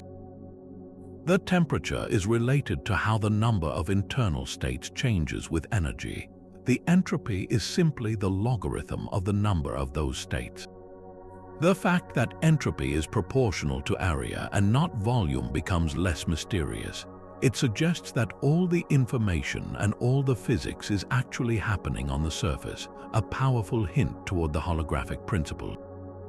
The black hole is behaving like any other statistical mechanical system, just one with its fundamental degrees of freedom living on a two-dimensional boundary instead of spread throughout a three-dimensional volume. Ultimately, the goal of this entire endeavor is to find a precise mathematical description of these quantum states, a version of the Schrödinger equation for black holes. What does the wave function of a black hole look like? How does it evolve? Solving this could be the key to finally resolving the information paradox, as it would show us exactly how information is preserved and processed during evaporation. The atom was the key that unlocked quantum mechanics. The black hole, this universe's most perfect and simplest thermodynamic object, might be the key that unlocks quantum gravity. By treating it not as a monstrous anomaly, but as a complex quantum molecule, we are building a bridge between the infinitely large and the infinitesimally small, hoping to find that the same quantum rules apply at both extremes, written in the discrete, quantized language of spacetime itself. That iconic image, a dark circle of nothingness encircled by a fiery, uneven ring of light, did more than just provide the first visual of a black hole. It gave us a powerful new tool to probe the very fabric of spacetime. This is not a direct photograph of the black hole itself, but a picture of its shadow, a silhouette cast against the backdrop of its own glowing, swirling, superheated accretion disk. The size and shape of this shadow are not arbitrary. They are a precise prediction of general relativity, a cosmic fingerprint that allows us to test Einstein's theory against the most intense gravitational field we can observe. To understand why this shadow exists, we must follow the path of light on its most perilous journey. Imagine a photon, a particle of light, emitted from the seething maelstrom of the accretion disk. It streaks outward, but its path is immediately bent and twisted by the black hole's immense gravity. Some photons will manage to escape, curving just enough to eventually reach our telescopes. Others are on a more tragic trajectory, falling inward past the point of no return. But between these two fates lies a boundary of pure optical chaos, the photon sphere. This is not a physical surface, but a region of space about 1.5 times the Schwarzschild radius from the center, where gravity is so strong that light itself can be forced into unstable circular orbits. Photons here don't fall in, but they don't escape either. They race around the black hole in a frenzied, infinite loop. This sphere acts like the edge of the shadow.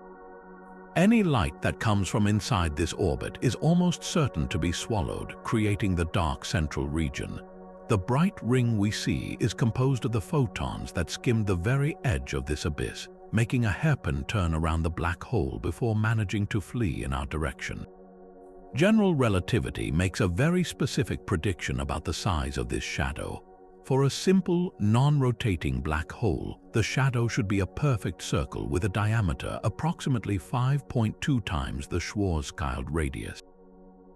This size is remarkably robust. It doesn't depend on the messy, complex details of the accretion disk's physics.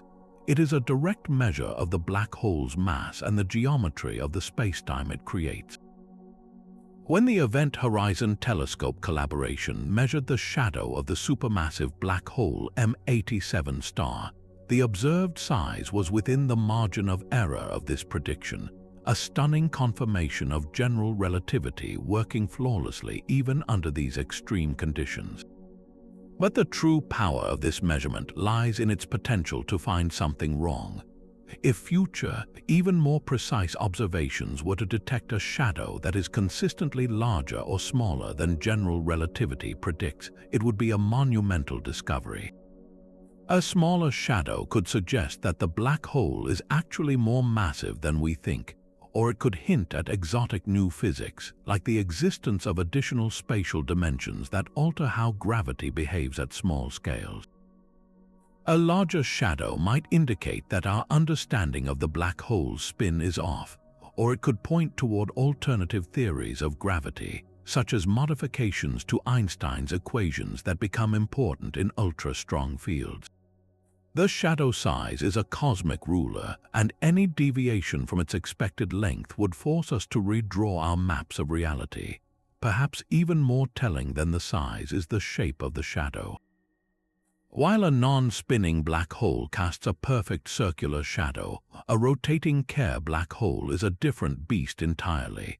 Its spin drags space-time around it, distorting the photon orbits and squeezing the shadow into a distinctive, lopsided D shape. The faster the spin, the more flattened one side becomes. The image of M87 star showed a slight asymmetry, consistent with it spinning at a significant fraction of the speed of light. Future observations, especially of the black hole at the center of our own Milky Way, Sagittarius A star, will allow us to map this distortion with incredible precision. This isn't just about measuring spin, it's a direct test of the no-hair theorem. Does the shadow have the exact shape predicted for an object defined only by its mass and spin? Or does it show subtle deformations, a bump or a wiggle that could be the signature of hidden magnetic fields, an accumulation of dark matter, or even a cloud of exotic particles surrounding the black hole, effectively giving it hair and violating the elegant simplicity we expect? The black hole shadow is more than a pretty picture, it is a null experiment on a galactic scale. It shows us where light goes to die, and in doing so, illuminates the fundamental laws that govern our universe. Each new observation sharpens this image, turning it into an increasingly precise diagnostic tool. As our telescope arrays grow and our techniques improve, we will be able to see not just a blurry ring, but to watch that ring evolve over time, to see how it flickers and dances as it consumes matter. We are no longer just looking at a black hole, we are starting to take its measurements, to study its profile, and to ask it direct questions about the nature of gravity itself. The darkness at its heart is not an end to inquiry, but a beginning. But this profound slowing of time from the outside perspective creates a bewildering paradox for anyone brave or foolish enough to undertake the journey inward. If you were to volunteer to dive into a black hole, your experience would be radically different from what your friends watching from a safe distance would see. As you begin your descent, you would notice nothing unusual at all as you cross the event horizon. There would be no alarm bell, no dramatic shudder, no sudden stop to time. This is the principle of equivalence in action. In your local, freely falling frame, the laws of physics remain perfectly normal. You would simply fall inward following the natural curve of space-time. However, you will be able to look back out into the universe you left behind, and what you would see is absolutely mind-bending. Because time is passing infinitely faster on the outside relative to you, the entire future history of the cosmos would appear to flash before your eyes in a matter of moments. You would witness stars dying, galaxies colliding, and the universe expanding and cooling at an ever-accelerating rate, all in the final seconds of your fall toward the singularity. It's the ultimate and tragically brief front-row seat to the fate of everything. This leads to a truly bizarre implication for the life cycle of a black hole itself. We discussed Hawking radiation and how, from our external perspective, a black hole takes an unimaginable amount of time to evaporate. But what does this process look like from the perspective of the black hole? If time at the event horizon is virtually frozen from the outside, then the entire evaporation process must be squeezed into the final instant of the black hole's existence from its own point of view. Imagine a black hole that has existed for trillions of years from our vantage point. For almost all that time, from its own perspective, it has barely aged at all. Then, in a final, furious flash of quantum activity, its entire history of evaporation is compressed into a vanishingly small moment. It's as if the black hole lives its incredibly long life in a state of suspended animation, only to experience its entire death in a single, catastrophic quantum blink. This strange timing raises deep questions about when and how the information trapped inside might finally be released, adding another layer of complexity to the already thorny information paradox. The extreme nature of this time dilation also presents a practical, observational challenge that borders on philosophy. If time grinds to a halt at the event horizon, then from our external viewpoint, nothing ever actually crosses it. The material from the collapsing star that formed the black hole eons ago would appear to us to be frozen in time, forever suspended just millimeters away from that ultimate boundary. It would be a cosmic still life, a fossilized moment of a star's death. In a very real sense, from our perspective in the external universe, the black hole's event horizon is not a place that matter has fallen into, but a place that matter is eternally falling toward. This forces us to ask a profound question. Does the classical black hole interior, as described by general relativity, even truly exist for us? Or is it a realm that is fundamentally inaccessible to our observation, a ghost region whose properties we can only theorize about because we can never witness anything entering it? This line of thinking leads some physicists to suggest that the true physics of a black hole might all be played out on a dynamic, quantum mechanical surface, the stretched horizon, wherein falling matter is smeared and thermalized, never quite making it to a classical interior. This is where quantum mechanics must inevitably crash the party, because an infinite time dilation is just as unphysical as an infinitely dense singularity. Nature abhors an infinity, and quantum uncertainty is the tool it uses to smooth out these sharp edges. The same quantum fluctuations that give rise to Hawking radiation are also believed to blur the precise definition of the event horizon, preventing time from ever coming to a complete and absolute stop. Instead of a perfectly sharp point of no return, the horizon is likely a fuzzy, quantum mechanical region where time dilation, while unimaginably huge, is nevertheless finite. This quantum blurring could have a crucial effect. It might mean that from an outside perspective, infalling information doesn't get locked away forever, but interacts with this fuzzy boundary for a very long, but finite, time before being re-radiated as part of the Hawking spectrum. The information isn't lost behind a timeless curtain. It's delayed, scrambled, and eventually released, resolving the paradox by eliminating the infinite time trap that created it in the first place. The universe, it seems, uses quantum fuzz to prevent time from ever stopping completely, ensuring that the cosmic story, however distorted, can eventually continue. Yet this relentless pull toward simplicity, as dictated by Einstein's theory, might not be the final word. What if our understanding of gravity itself is incomplete? For decades, general relativity has passed every experimental test with flying colors, but it has never been probed in an environment as extreme as the spacetime just outside a black hole's event horizon.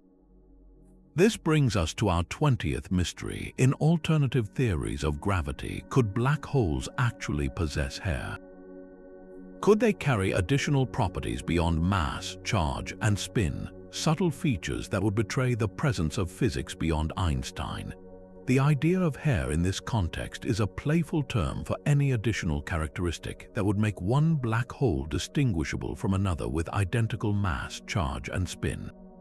In pure general relativity, this is forbidden by the no-hair theorem. But if we modify Einstein's equations, perhaps to reconcile gravity with quantum mechanics or to explain the mystery of dark energy, this pristine simplicity can break down. Numerous alternative theories have been proposed, such as scalar tensor theories, where gravity is mediated not just by the curvature of space-time, but by an additional scalar field that permeates the universe. In these models, a black hole could potentially support a non-trivial configuration of this new field around it, a scalar cloud that would effectively give it a new type of charge or hair. Another compelling idea is massive gravity, which suggests that the graviton, the hypothetical quantum particle of gravity, has a very small mass. In our standard theory, gravitons are massless, which is why gravity has an infinite range. If they have even a tiny mass, the fundamental nature of the force changes, and this could allow black holes to have different gravitational fields than those predicted by Einstein, a form of hair that would be detectable through its influence on orbiting objects. The prospect of finding such hair is not merely an academic exercise, it's a potential revolution waiting to happen. Discovering any deviation from the predictions of the no-hair theorem would be a direct window into physics beyond the standard model of cosmology, offering clues about quantum gravity, the nature of dark energy, or the existence of new fundamental fields. But how could we possibly detect these subtle features on an object that emits no light? The answer lies in the most precise probes of gravity we have ever devised, the gravitational waves generated by black hole mergers. When two black holes spiral toward each other, they churn the fabric of spacetime, emitting ripples that carry an immense amount of information about their source. The specific pattern of these waves, their frequency, amplitude, and how they change over time is exquisitely sensitive to the properties of the black holes.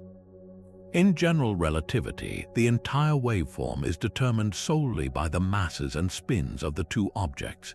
But if one of those black holes has hair, say from a surrounding scalar field, the gravitational wave signal would be different. The hair would alter the way the black holes orbit each other and how their horizons merge, imprinting tiny but potentially detectable deviations onto the gravitational wave signal. It would be like listening to a perfectly tuned bell ringing. If the bell has even a tiny crack, the sound will have a dissonant tone that a sensitive ear can pick out. Current observatories like LIGO and Virgo are already searching for these telltale signs. They compare the detected signals against vast libraries of theoretical waveforms predicted by general relativity. Any statistically significant deviation from these predictions could be the first hint of hair. For instance, the ring-down phase after a merger, when the new black hole settles into a calm state, is particularly revealing. The frequencies of the gravitational waves during this period are the direct fingerprints of the black hole's final mass and spin. If alternative theories of gravity are correct, these frequencies could be shifted, or additional, fainter tones might be present, signatures of the black hole's new quantum hairstyle. Future observatories like the space-based LISA mission will have even greater sensitivity, allowing us to listen to the mergers of supermassive black holes with unparalleled precision, potentially hearing the whispers of new physics that have been hidden in the dark until now. The silent, dark giants of the cosmos may yet prove to be the most talkative witnesses to the true, and perhaps more hairy, nature of gravity.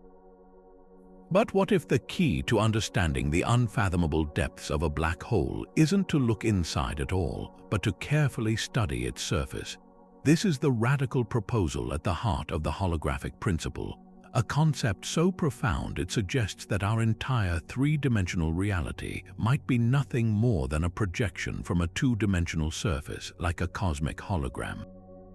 And black holes are the perfect place to see this principle in action.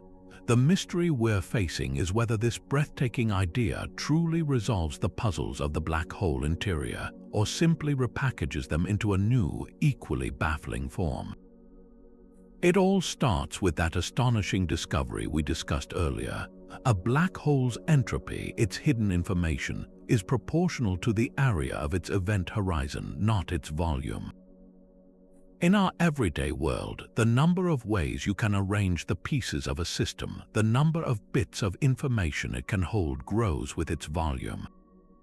A bigger hard drive can store more data, but a black hole, the densest object imaginable, seems to violate this intuition. Its capacity for information is dictated by its surface area. This bizarre fact led physicists like Gerard T. Hooft and Leonard Susskind to propose a monumental idea. Perhaps all the information that ever fell into the black hole isn't lost inside the three-dimensional volume. Instead, it is perfectly encoded and stored on the two-dimensional boundary of the event horizon. Every star, every atom, every bit of history that crossed the point of no return is somehow painted onto the surface, with each fundamental pixel of the horizon being roughly one Planck area in size. The black hole's interior, in this view, might be an illusion, a projection of that data stored on the surface. This is the essence of the holographic principle. It suggests that a volume of space can be completely described by a theory that lives on its boundary with one fewer dimension. It's as if the rich three-dimensional movie of our universe is actually being played from a two-dimensional DVD. The black hole is the clearest example of this. Its terrifyingly complex interior, where the laws of physics break down, might be replaced by a complex but well-behaved quantum system living on its horizon. This would provide an elegant solution to the information paradox. The information never actually disappears into a singularity, it's just transferred to the surface. Then, as Hawking radiation is emitted, it's not random thermal noise. The radiation particles are emitted from this information-rich surface, and through their subtle quantum correlations, they carry the story of what fell in away with them. The information is recovered and quantum mechanics is saved. But if this is true, it creates a dizzying new set of questions. What does it actually feel like to fall into a black hole if the interior is just a projection? Imagine you are an astronaut plunging toward the event horizon. From your perspective, you continue on your journey, passing smoothly through the horizon and into the interior. The holographic principle must account for this experience. It can't just say the interior is an illusion. It has to explain why it feels so real to the person inside it. This is where the idea of quantum complementarity comes in. It proposes that both descriptions are true. From the perspective of the outside universe, the astronaut's information is smeared and encoded onto the horizon. But from the astronaut's own perspective, they continue on their journey into a genuine interior. These two viewpoints are complementary. Both are valid within their own frames of reference, but they can never be compared because no information can escape from inside to contradict the external story. It's a cosmic version of having your cake and eating it too, but it requires accepting that reality itself is observer-dependent. The holographic principle finds its most precise mathematical realization in the AD/CFT correspondence, a groundbreaking discovery in string theory. This provides a full, concrete example of holography at work. It proposes that a gravitational theory in a hypothetical anti-de Sitter space, a universe with negative curvature, is completely equivalent to a conformal field theory, a quantum theory without gravity, living on its boundary. A black hole in the bulk of this space is dual to a hot, dense state of the quantum matter on the boundary. This means that every process that happens inside the black hole, no matter how complex, has a direct translation into a process in the quantum system on the surface. Questions about the mysterious interior become questions about the behavior of quantum particles, which we understand much better. This correspondence is a powerful tool, but it also highlights a limitation. It works perfectly in this specific, theoretical universe, but our real universe is expanding and has a positive curvature, not a negative one. Whether the principle holds exactly in our cosmos is still an open and active area of research. So, does the holographic principle truly resolve the mysteries of the black hole interior?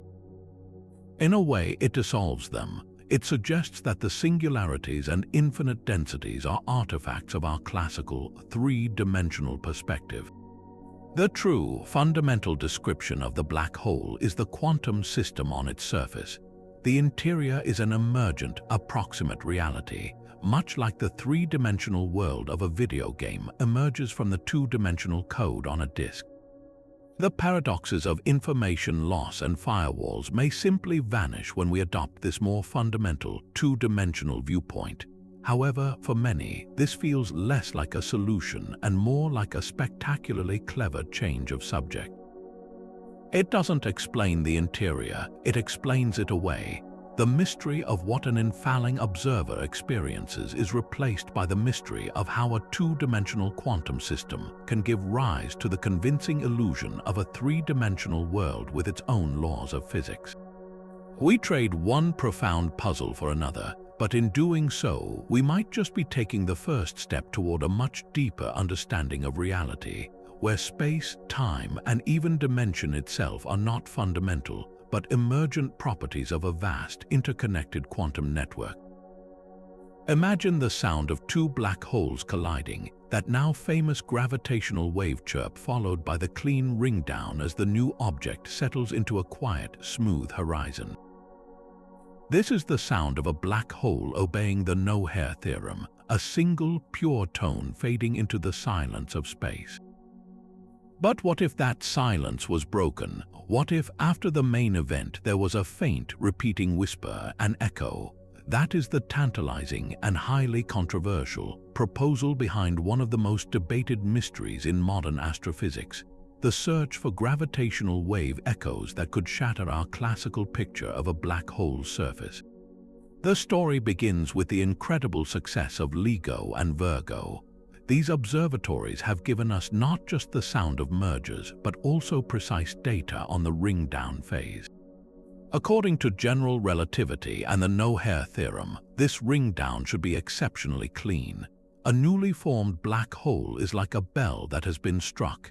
It will vibrate at its fundamental frequencies, which are determined solely by its mass and spin, and those vibrations will dampen smoothly and exponentially as gravitational waves carry the energy away.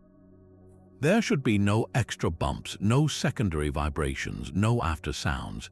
The event horizon is a perfect, featureless boundary that swallows any disturbance, leaving behind only the pure tone of the black hole's final state.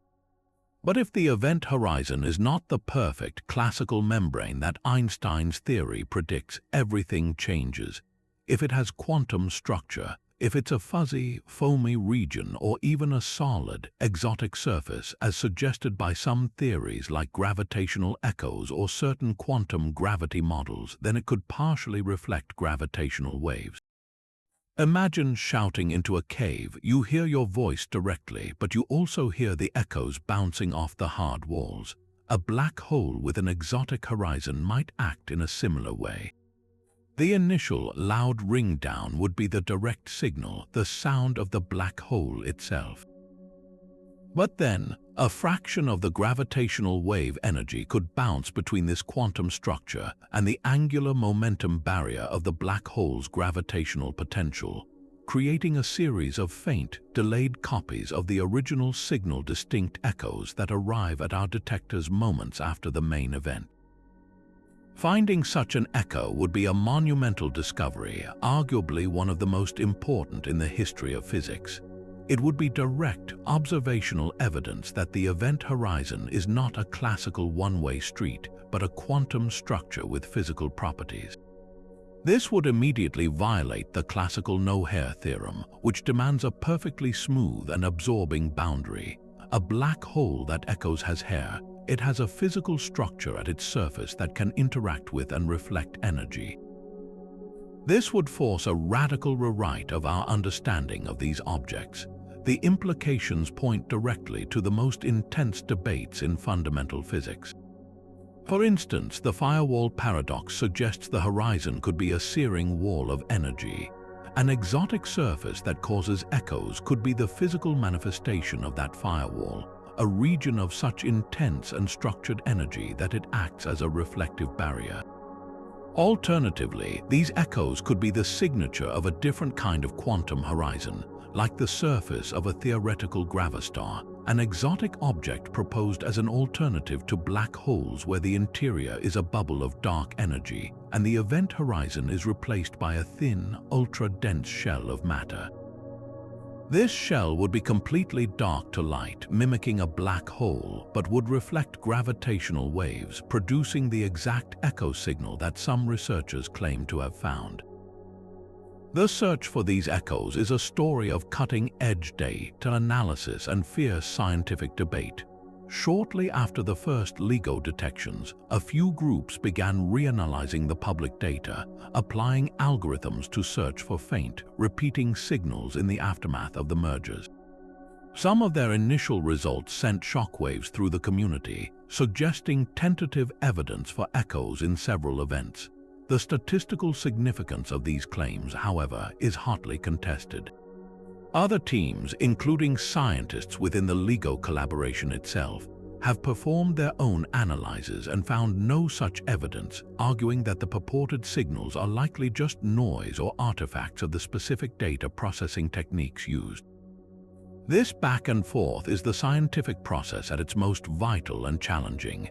The signals being hunted are incredibly faint, buried deep within the noise floor of the most sensitive instruments ever built. Disentangling a true cosmic whisper from the random fluctuations of the detector is a Herculean task. The debate has pushed the fields of data analysis and statistics to their limits, forcing the development of ever more sophisticated tools to probe the edge of what's observable. Future observations will be the ultimate arbiter, as gravitational wave detectors become more sensitive, with advanced LIGO, Virgo, Kagra in Japan, and the future space-based LISA observatory. Our hearing will become acute enough to either confirm these echoes beyond any reasonable doubt or to firmly rule them out. Each new black hole merger is another chance to listen for that faint, repeating whisper in the silence. The hunt for gravitational wave echoes is more than just a search for a strange sound. It is a direct probe into the quantum nature of space-time, a quest to hear the literal reverberations of a deeper reality hidden just beyond the edge of our classical vision. But what if the destructive power of a black hole runs far deeper than simply crushing matter into a singularity?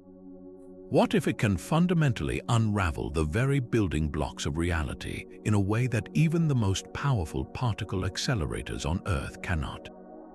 This brings us to a truly wild and speculative mystery: the possibility that black holes could act as cosmic catalysts, triggering the decay of protons, a process so rare in the normal universe that a proton's lifetime is estimated to be longer than the current age of the cosmos by many orders of magnitude. In the standard model of particle physics, the proton is remarkably stable. It is a composite particle made of three quarks held together by the strong nuclear force, the most powerful force in nature. For a proton to decay, something truly extraordinary must happen to overcome this immense binding energy. Most grand unified theories, which attempt to merge the electromagnetic, weak and strong forces, do predict that protons will eventually decay, but the predicted timescales are staggering, often exceeding 10 to the 34 years. To put that in perspective, the universe is only about 10 to the 10 years old. We have built enormous underground detectors filled with ultra-pure water, waiting to see a single flash of light from one proton decaying among trillions of others, and so far none have been conclusively seen. Proton decay, if it happens at all, is an incredibly lonely and slow event in the vast emptiness of space. Now, introduce a black hole into this picture. The environment near a singularity is anything but empty and calm. The curvature of space-time becomes unimaginably severe, warping the very fabric of reality. In such extreme conditions, the laws of physics as we know them are expected to break down. It is within this chaotic, high-energy arena that some theorists propose proton decay could be dramatically accelerated. The intense gravitational fields could provide the necessary energy to overcome the strong force, essentially prying the quarks apart or facilitating interactions that are otherwise impossible. It would be like using the immense gravity of the black hole as a universal crowbar, forcing a fundamental reaction that the universe usually forbids. The mechanisms for this are highly theoretical but fascinating to consider. One idea suggests that the wild fluctuations of the space-time foam at the Planck scale, which we believe exists near the singularity, could create temporary portals or instantaneous short-lived tunnels in the field configuration of the universe. These could allow a proton to quantum tunnel into a lower energy state, effectively decaying into lighter particles like a positron and pions, a process that is exponentially suppressed in flat space. The black hole's gravity wouldn't just provide energy, it would provide a radically different geometric landscape where the probability of such a rare event is vastly increased. Another possibility is that the process of matter being spaghettified and compressed generates such enormous temperatures and densities that it effectively creates a state similar to the quark-gluon plasma that existed just after the Big Bang. In this primordial soup, the identities of individual protons and neutrons melt away and quarks flow freely. As this matter is crushed into the singularity, it may not be protons decaying so much as the very concept of a stable proton ceasing to have meaning in that environment. The implications of this are profound. If black holes do catalyze proton decay, they would be the ultimate alchemists, not just rearranging atoms but transmuting the most fundamental, stable bits of matter into something else entirely. A black hole wouldn't just be a grave for stars, it would be a factory for exotic particles, potentially flooding its surroundings with the products of these decays. This could produce a unique signature, an anomalous radiation spectrum emanating from the accretion disk that differs from what standard physics predicts. We might even be able to detect a telltale neutrino signal from the decay products. Finding such evidence would not only confirm that proton decay is possible, but would provide a direct window into physics at energy scales we can never hope to achieve in a laboratory, offering crucial clues for grand unified theories and beyond. This idea pushes our understanding to the absolute limit, forcing us to ask what truly happens to matter when it is subjected to forces beyond imagination. It suggests that a black hole's singularity is not just a place of infinite density, but a realm where the very rules of particle physics are rewritten and where the most stable structures in the universe are unmade. Yet as mind-bending as these ideas are, they force us to confront an even more baffling property of black holes, one that seems to defy logic from the moment you first hear it. According to general relativity, to an outside observer like us, the event horizon appears static and unchanging. It has a fixed size determined solely by the black hole's mass. But the equations tell a very different story for the interior. Deep inside, behind the veil of the horizon, space itself is not static. It is stretching, expanding, and growing. Forever, this is the startling paradox of black hole interior growth, a phenomenon that challenges our intuition about space, time, and where information truly resides. Imagine a river flowing toward a waterfall, the event horizon. From a distance, the waterfall's edge appears fixed. You can measure its width, it seems constant. But once water passes over the edge, it doesn't just hang there. It plunges downward, and the space between the top of the falls and the bottom is constantly increasing as the water falls further. The waterfall's edge is static, but the chasm below it is dynamically growing. A black hole operates on a similar but far more extreme principle. When matter falls through the event horizon from our external perspective, its time appears to freeze. It never quite reaches the horizon, and its image is forever smeared and redshifted onto the surface. But according to the equations of general relativity, from the infalling matter's own perspective, it crosses the horizon smoothly and then continues to fall inward. And here's the crucial part: the spatial geometry inside the black hole is not like the interior of a planet. It is highly dynamic. The radial direction toward the singularity behaves not like a static distance but like a direction of time. Every point inside is falling toward the center, and as they fall, the spatial separation between them increases. The interior is not a place, it's a moment of relentless, exponential stretching. This internal expansion is so violent and continuous that it never stops. Even as the black hole sits there, apparently unchanging from the outside, its interior volume is growing without bound. For a Schwarzschild black hole, this growth is linear with time. For a rotating Kerr black hole, it's even more dramatic, growing exponentially. This presents a profound puzzle.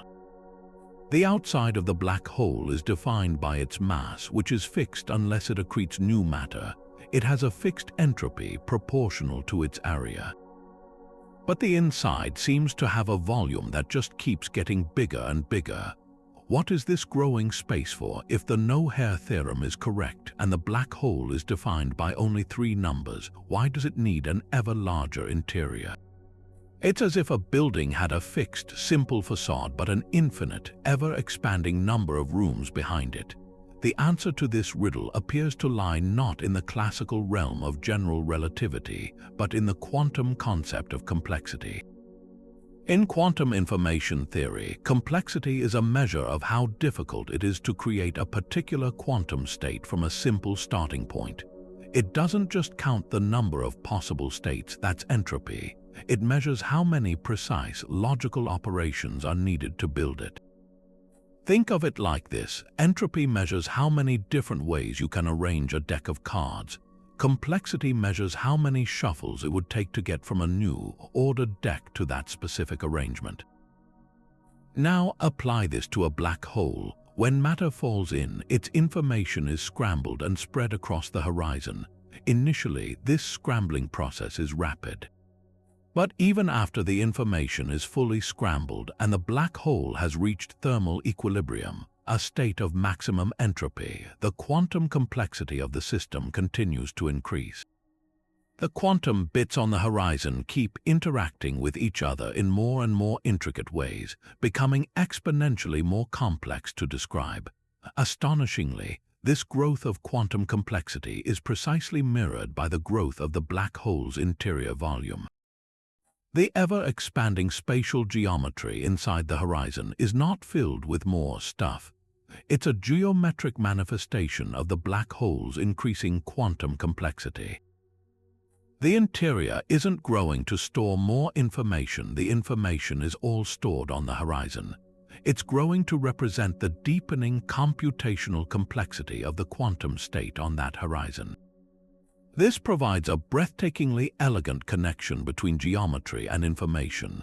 The size of the black hole's interior is not a measure of space, but a clock that measures the computational age of the black hole's quantum information. A young black hole, right after it forms, has a small interior and a low-complexity quantum state.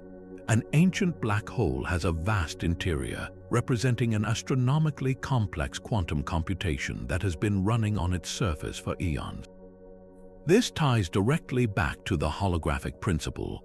The principle tells us that the interior is a projection, a geometric construct built from the quantum data on the horizon. The growth of the interior is that projection becoming more detailed, more intricate, and more complex over time. It is the holographic movie gaining depth and resolution as the plot unfolds. This also reshapes our understanding of the singularity. We typically think of it as a place where the story ends. But if the interior is a manifestation of an ongoing quantum computation on the horizon, the singularity might not be a wall of doom, but the distant, final result of that computation, a result that the infalling observer reaches in a finite time, but which from the outside takes forever to compute. The black hole's growing interior is the universe's most dramatic illustration that space is not fundamental.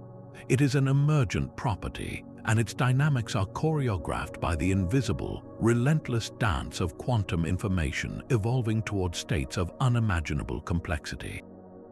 But just when we think we've grasped the bizarre reality of black hole thermodynamics, the field expands yet again, pushing into territories that would seem more at home in an engineering textbook than an astrophysics lecture. We've grown accustomed to thinking of black holes as having temperature and entropy, but what if we told you they can also have pressure and volume? This isn't just a quirky analogy. It's a serious theoretical framework that is revealing stunning new connections between gravity, thermodynamics, and quantum mechanics, leading to the discovery of phenomena like black hole triple points that mirror the behavior of everyday substances like water.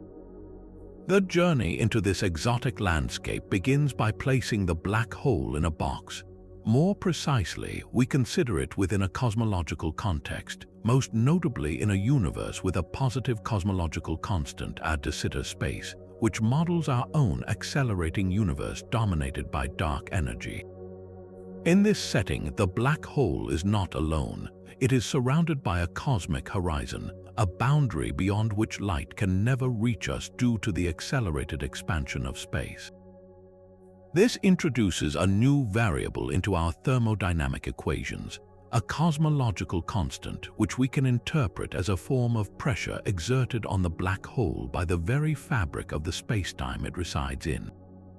Suddenly, our familiar first law of black hole thermodynamics gets a new term.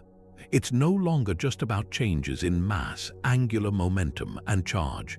Now we must account for work done against this cosmological pressure, a term that looks exactly like pressure times change in volume. This is the birth of black hole chemistry, or extended black hole thermodynamics. This new pressure term forces us to ask a seemingly nonsensical question: what is the volume of a black hole? From the outside, a black hole is defined by its event horizon, a two-dimensional surface. It doesn't seem to enclose a volume in any usual sense, but in this extended framework, the volume is a thermodynamic conjugate variable to the pressure. For a Schwarzschild black hole, this mathematically defined volume turns out to be a surprising quantity. It's the volume of a flat space sphere with a radius larger than the Schwarzschild radius. This is deeply strange. It suggests that the thermodynamic volume of a black hole is not the space inside it, but rather a measure of the region of space from which the black hole can potentially eat. It's as if the black hole's influence and its ability to interact thermodynamically with its environment extend far beyond its event horizon. With pressure and volume now in play, black holes can undergo phase transitions that are hauntingly familiar to any chemist. The most famous is the Hawking-Page transition, discovered in the 1980s, which is analogous to a substance changing phase from a gas to a liquid. For a Schwarzschild black hole in anti-de Sitter space, this transition occurs when the black hole grows to a certain size relative to the curvature of the space. A small, hot black hole is unstable. It's like a gas molecule prone to evaporating away. But a large, cold black hole is stable. It's the liquid phase, and it can actually grow by absorbing more radiation than it emits. This was the first hint that black holes could behave like familiar thermodynamic substances. But the real magic happens when we consider charged black holes, known as Reissner-Nordström black holes in this extended framework. Their phase diagram becomes incredibly rich, featuring a phenomenon known as a triple point. In ordinary chemistry, a triple point is the unique set of conditions where a substance can coexist simultaneously in three phases: solid, liquid, and gas. For water, this happens at a precise temperature and pressure where ice, water, and steam can all exist in perfect equilibrium. Astonishingly, the equations for a charged black hole predict an exact analog. There is a specific combination of pressure and temperature where the black hole can exist in three distinct configurations: a small black hole, a large black hole, and an intermediate black hole, all with the same temperature and pressure but different sizes and entropies. Just like choosing whether to have ice, water, or steam in your glass, the universe could, in theory, choose which type of black hole to form under these precise conditions.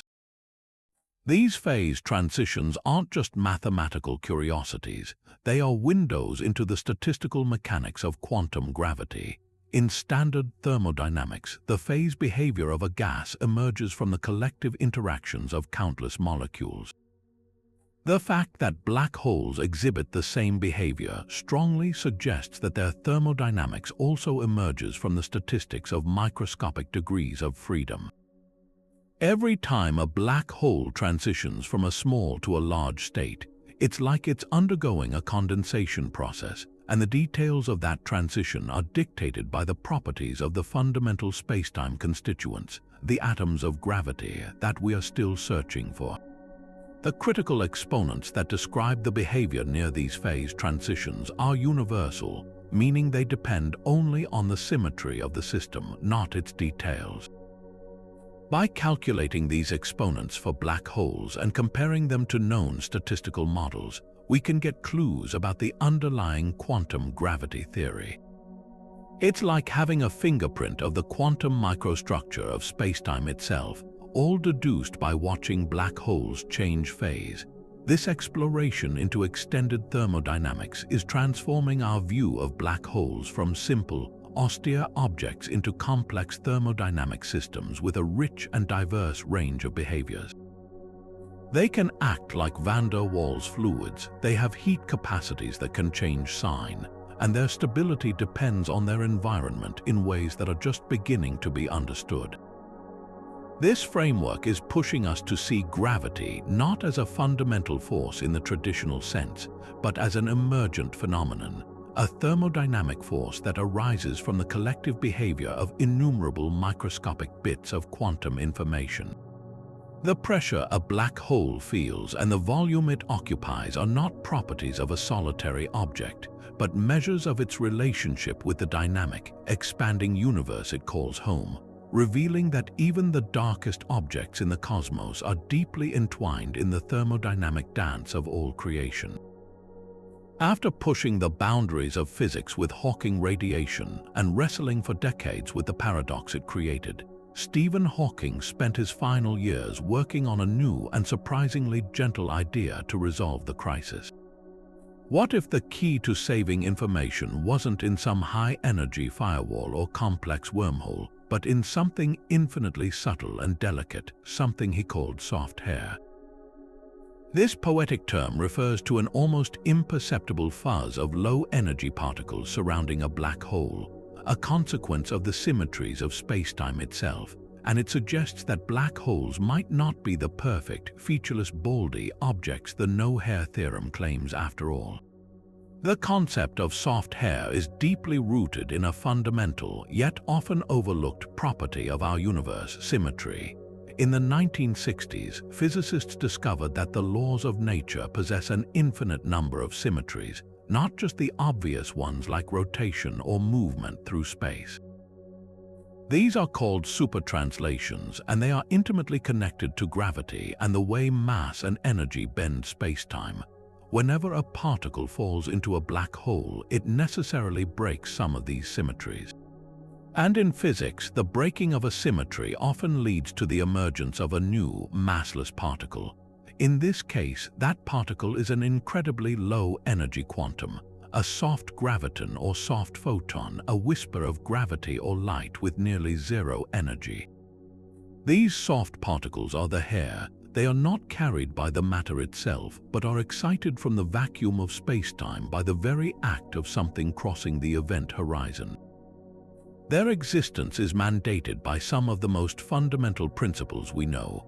Here's how it might solve the information paradox. Imagine a book is tossed into a black hole.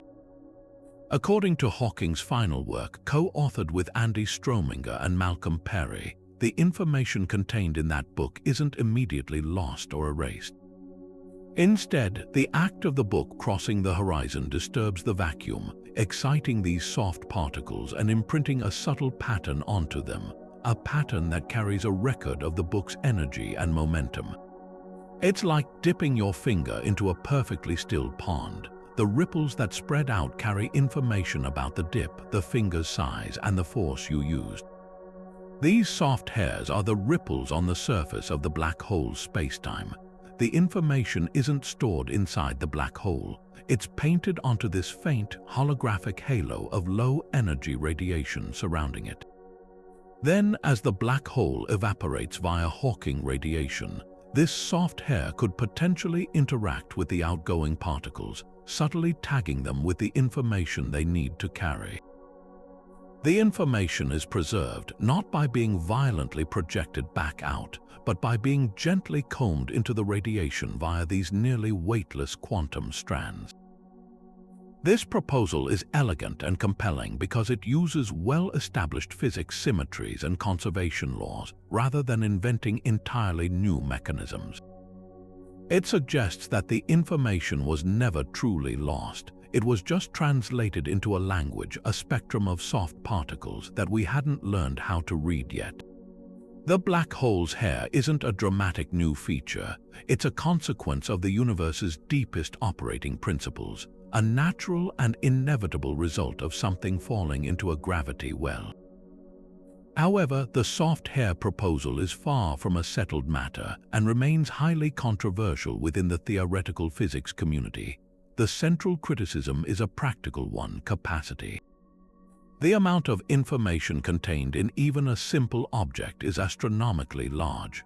A single book contains a vast number of bits, each one a yes or no question about the state of its atoms.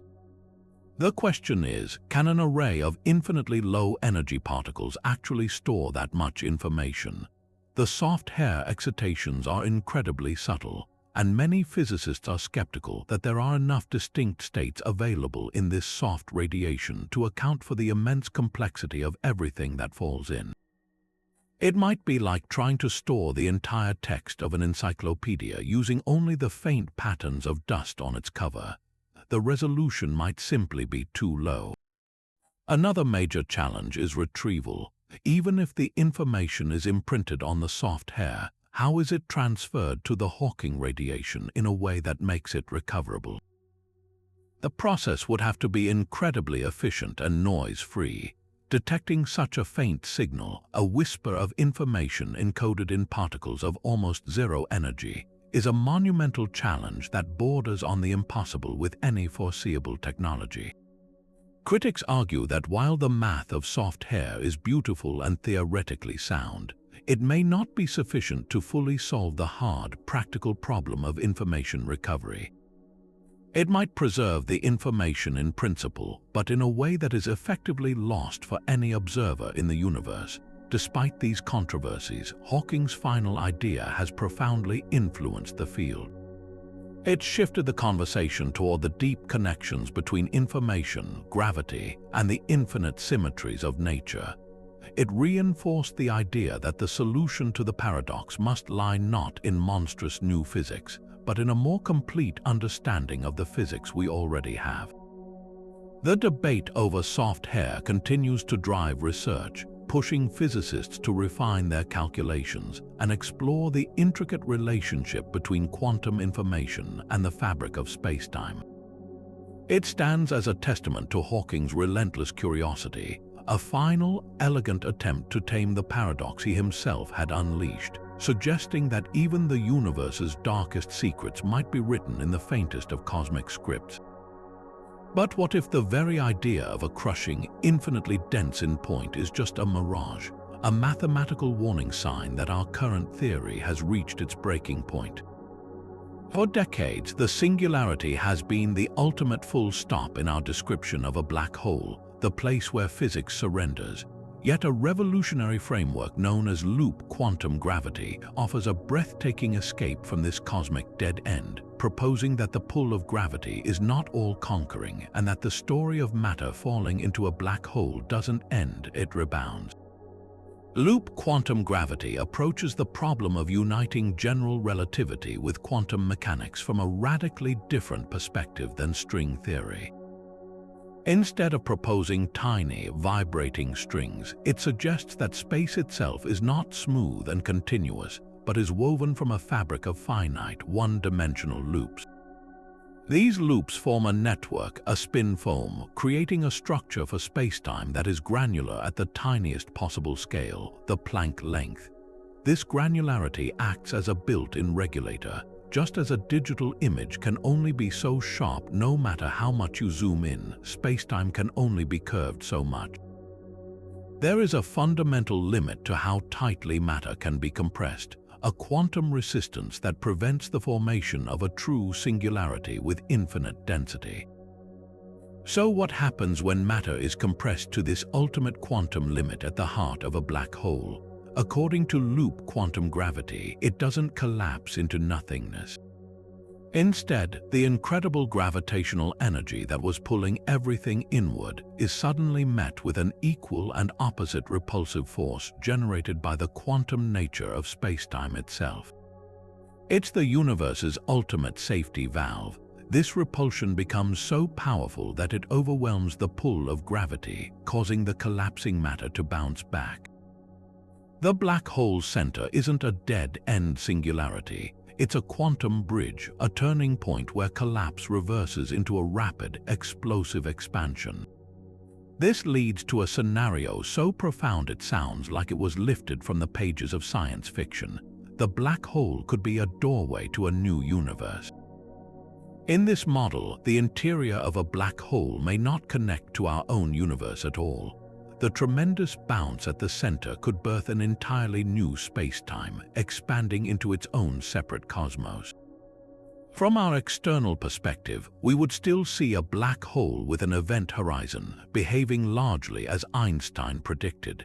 But on the other side of that horizon, the geometry would curve not toward a point of infinite density, but into a new, expanding region, a white hole spewing matter and energy into its own nascent universe. Our black hole becomes another universe's Big Bang. This idea turns cosmology on its head, suggesting that our own universe might have been born in the fiery bounce within a black hole residing in a parent cosmos, part of an endless fractal chain of universes. However, this stunning vision is not without its own set of puzzles. The most immediate question is one of time. The process of collapse and bounce might seem instantaneous to an outside observer in our universe, for whom time at the event horizon appears frozen. Yet, for an intrepid and undoubtedly hypothetical astronaut falling in, the journey to the quantum bounce and into the new universe would take a finite amount of time. This disconnect between perspectives is a major challenge the theory must resolve. Furthermore, if every black hole gives birth to a new universe, what determines the physical laws and constants within it? Would they be random, or could they be inherited from the parent universe in some way? This mechanism could provide a stunning explanation for the apparent fine-tuning of our own universe's constants, suggesting they were set by the physics of our cosmic progenitor. While the full mathematical details are still being worked out, loop quantum gravity provides the first compelling, non-singular blueprint for a black hole's interior that is firmly rooted in quantum principles. It replaces the terrifying void of the singularity with a dynamic transition, a cosmic rebirth that promises the information that falls in is not destroyed but rather transferred, offering a potential path to resolving the information paradox through the ultimate journey. It paints a picture of a universe that is not only stranger than we imagine, but potentially more generous, where even the darkest objects are not endpoints but new beginnings. But what if a black hole's ability to remember isn't just a passive recording of what fell in, but an active, dynamic form of information processing, much like the memory of a thinking mind? This brings us to a truly cutting-edge idea that pushes the boundaries of physics and computer science, proposing that these cosmic objects might not only store information, but might actually function as the universe's most powerful and fundamental memory devices. The concept comes from an unexpected place, the world of electrical engineering and a curious circuit component known as a memristor. The memristor, short for memory resistor, was first theorized in the early 1970s as the fourth fundamental circuit element, joining the resistor, capacitor, and inductor. Unlike a regular resistor which simply resists current, a memristor has a very special property. Its resistance isn't fixed. It depends on the history of the current that has previously flowed through it. If you pass a current one way, its resistance increases. Pass it the other way and the resistance decreases. Most importantly, when you turn the power off, the memristor remembers its last resistant state. It's a form of non-volatile memory, a device that retains information even without power. This property makes memristors incredibly exciting for neuromorphic computing, where engineers try to build computer chips that mimic the neural networks of the human brain, with synapses that strengthen or weaken based on past experience. Now, let's make a seemingly wild leap from tiny circuits to the largest gravity wells in the universe. How could a black hole possibly behave like a memristor? The connection lies in a deep and surprising analogy between the laws of electromagnetism and the laws of general relativity. Both are classical field theories, and they share a similar mathematical structure. In this analogy, the electric field in a circuit corresponds to the gravitational field, or the curvature of spacetime, around a black hole. The magnetic field corresponds to a different gravitational property related to the twisting of spacetime, much like frame dragging. And the flow of electric charge corresponds to the flow of energy and momentum into the black hole. When you apply this mathematical mapping, something astonishing emerges. The equations that describe how a black hole's gravitational field responds to matter falling in look almost identical to the equations that describe how a memristor's resistance changes with the flow of current. Just as a memristor's present resistance depends on the total charge that has flowed through it in the past, a black hole's gravitational response, the way its event horizon changes shape and size, depends on the total energy and momentum that has fallen into it throughout its history. The black hole isn't just a sink, it's a system with memory. Every asteroid it consumes, every star it tears apart, leaves a permanent, albeit subtle, imprint on its gravitational field, influencing how it will react to the next thing that comes along. This isn't just a cute mathematical coincidence. It could have profound implications for the information paradox. If a black hole truly has memristive properties, it means that information about its past is not stored in a static, inaccessible archive. It is actively encoded into the very fabric of its spacetime, affecting its ongoing dynamics and interactions. This provides a potential physical mechanism for the quantum hair we discussed earlier. The information isn't lost, it's woven into the black hole's gravitational memory, a living record of its entire life. The event horizon becomes more than a boundary. It becomes a dynamic membrane that processes information, much like a synapse in a brain, with its state constantly updating based on new input. This vision transforms the black hole from a simple gravitational trap into a cosmic computer. Its immense gravitational field isn't just a force, it's a computational substrate. The process of absorbing matter and emitting Hawking radiation could be seen as a form of cosmic computation, with the black hole's memristive memory playing a crucial role in processing the information of everything it encounters. This suggests that the universe might be performing incomprehensibly complex calculations in the most unexpected places, using the laws of gravity and quantum mechanics as its operating system. The search for this memristive behavior is now a new frontier, pushing us to look for subtle signs in gravitational wave data or in the ring-down signals of merging black holes that could betray this dynamic memory at work, revealing that the darkest objects in the cosmos are not just tombs but libraries with a story to tell. Consider one of the most baffling truths of our universe. Everything we see, all the stars, galaxies, and planets, makes up less than 5% of its total content. The rest is dark, a cosmic secret shared between the mysterious pull of dark matter and the repulsive push of dark energy. For decades, we've pictured dark matter as a vast, invisible ocean of exotic particles washing through galaxies without a whisper. But what if that ocean has whirlpools? What if the most famous dark objects in the cosmos, black holes, are not just passive inhabitants of this dark sea, but active participants, shaping it and being shaped by it in return? This brings us to a fascinating and speculative frontier.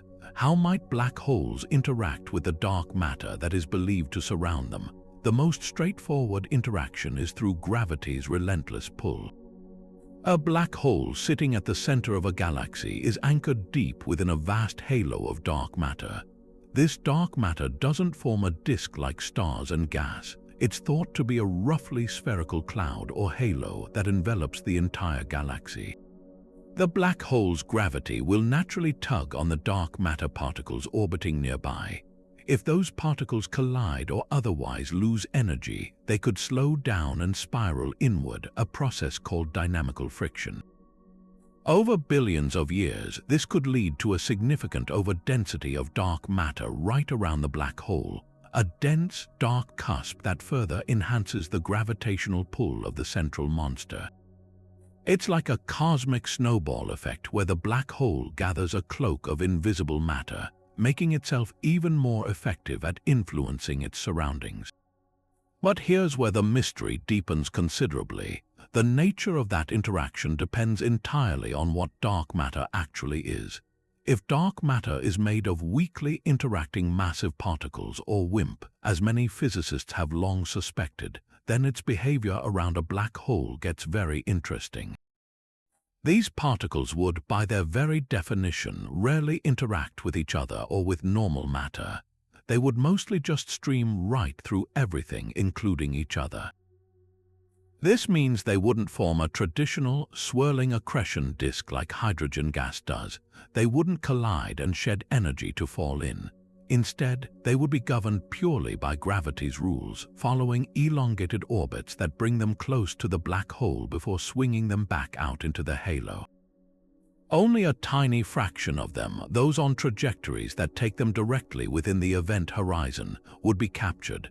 For a standard WIMP-based dark matter halo, the rate at which a supermassive black hole would actually consume dark matter is negligible, a tiny, slow trickle that would do little to change the black hole's mass over the age of the universe.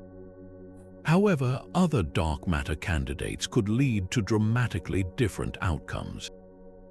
What if dark matter particles can interact with each other through some unknown force stronger than the weak force?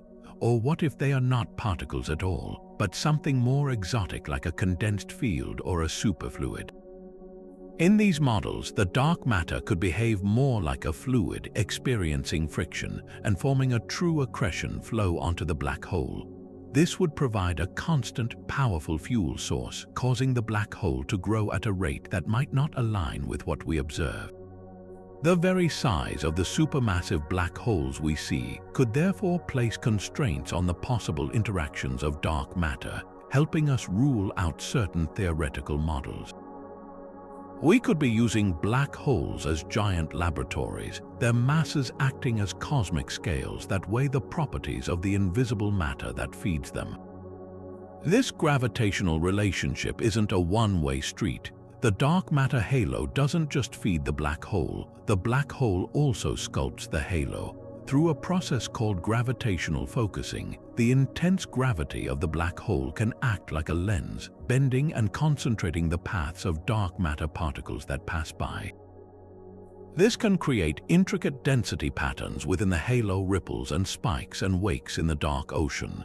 If dark matter particles can annihilate with each other, a property predicted by many WIMP models, these over-dense regions would be the perfect places for it to happen. We might then expect to see unusual bursts of gamma rays or other high-energy radiation emanating from the very centers of galaxies, a faint but detectable glow from the dark sector's activity, catalyzed by the central black hole. While searches for this signal have so far been inconclusive, it remains a powerful way to indirectly probe the nature of dark matter by observing its interaction with the universe's most extreme gravitational engines. This entire discussion, however, takes a radical turn if we consider the most audacious possibility of all, that black holes are the dark matter. Not the stellar mass black holes formed from collapsing stars, but primordial black holes, those hypothetical tiny relics from the Big Bang we discussed earlier. This idea elegantly solves two mysteries at once. we wouldn't need to invent a new, never-seen particle. The dark matter could simply be a vast population of ancient black holes scattered throughout the halos of galaxies, their collective gravity holding everything together while remaining completely invisible. But does this bold idea hold up to scrutiny? The answer is a fascinating maybe, but only in a very specific window. Over the years, astronomers have used a variety of clever methods to rule out primordial black holes across a wide range of masses. If they were too common and too small, they would act as gravitational lenses, distorting the light from distant stars in ways we don't see. If they were too large, they would disrupt the delicate dynamics of star clusters or even entire dwarf galaxies. Observations of the cosmic microwave background have also placed severe constraints, as too many black holes accreting matter in the early universe would leave a visible imprint on that first light. The result of all this detective work is that primordial black holes cannot make up all of the dark matter across most possible masses. However, there remains a tantalizingly open window. If these ancient black holes were to exist within a very specific mass range, say, between that of a large asteroid and the Moon, they could still constitute a significant portion or even all of the dark matter without contradicting current observations. They would be too small to lens light effectively, yet too large to have evaporated away via Hawking radiation by now. The hunt is on to find them. Scientists are searching for the fleeting gravitational lensing effects they would cause as they drift in front of distant stars, or for the telltale ripples in space-time they would create if they merged, signatures that would be distinct from the stellar mass black holes LIGO has already found. The interaction between black holes and dark matter is a dance in the dark, a gravitational tango between the known unknown and the unknown unknown.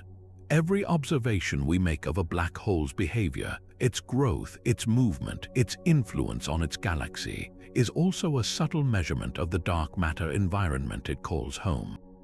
As we peer deeper into the hearts of galaxies, we are not just studying the black holes themselves, but using them as the ultimate probes to illuminate the invisible architecture of the cosmos, hoping to catch a glimpse of the dark partner that shapes our universe. Yet for all the complexity of singularities and event horizons, of Hawking radiation and quantum hair, perhaps the most profound guidance comes from a principle so fundamental it often goes unstated, a rule that every theory of quantum gravity must ultimately obey. This is the black hole correspondence principle, a concept that demands a seamless handoff between the bizarre quantum realm and the familiar world of classical physics. It insists that a theory of quantum gravity cannot just be mathematically beautiful, it must also reproduce the universe we actually see when we look through our telescopes. The essence of the principle is a requirement of continuity. Imagine an alien physicist who only understands the quantum world, who has a perfect theory of quantum gravity but has never seen a star. If they use their equations to calculate the properties of a very large object, say, a black hole with the mass of 1,000,000 suns, their theory must spit out an answer that looks exactly like the black hole described by Einstein's classical general relativity. The quantum description of a massive black hole must smoothly morph into the classical description as the black hole's size and mass increase. There can be no sudden jump, no discontinuity where the quantum rules abruptly stop and the classical rules begin. The principle acts as a crucial reality check, a tether that prevents wild quantum theories from floating off into mathematical fantasy, ensuring they remain anchored to the observed universe. This guiding light is not new. It finds its roots in the very origins of quantum mechanics. A century ago, Niels Bohr formulated his correspondence principle for the atom.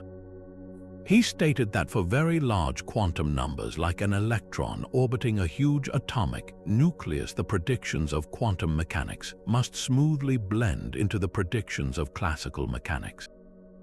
The bizarre quantum jumps between energy levels must become so small and frequent that they approximate the continuous, smooth orbits of planetary motion. The black hole version is the same idea scaled up to a cosmic level. It ensures that the quantum fuzziness of a Planck-sized black hole must gradually fade away, giving us the crisp, definite event horizon of a supermassive galactic giant. This requirement seems straightforward, but it generates immense tension for theorists. The most famous example is the information paradox itself. From a classical perspective, information is irretrievably lost behind the event horizon. From a quantum perspective, information must be preserved. The correspondence principle demands that both of these views must be somehow true, or at least that the quantum view must become indistinguishable from the classical view for large black holes. This is the tightrope every potential solution must walk.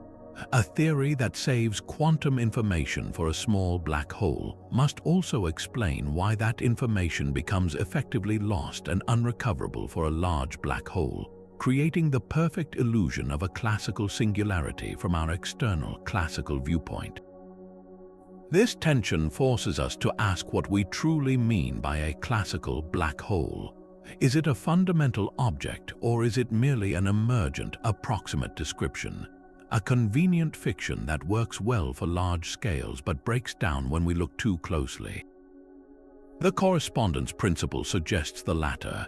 It hints that the black holes of general relativity are like the ideal gases of thermodynamics.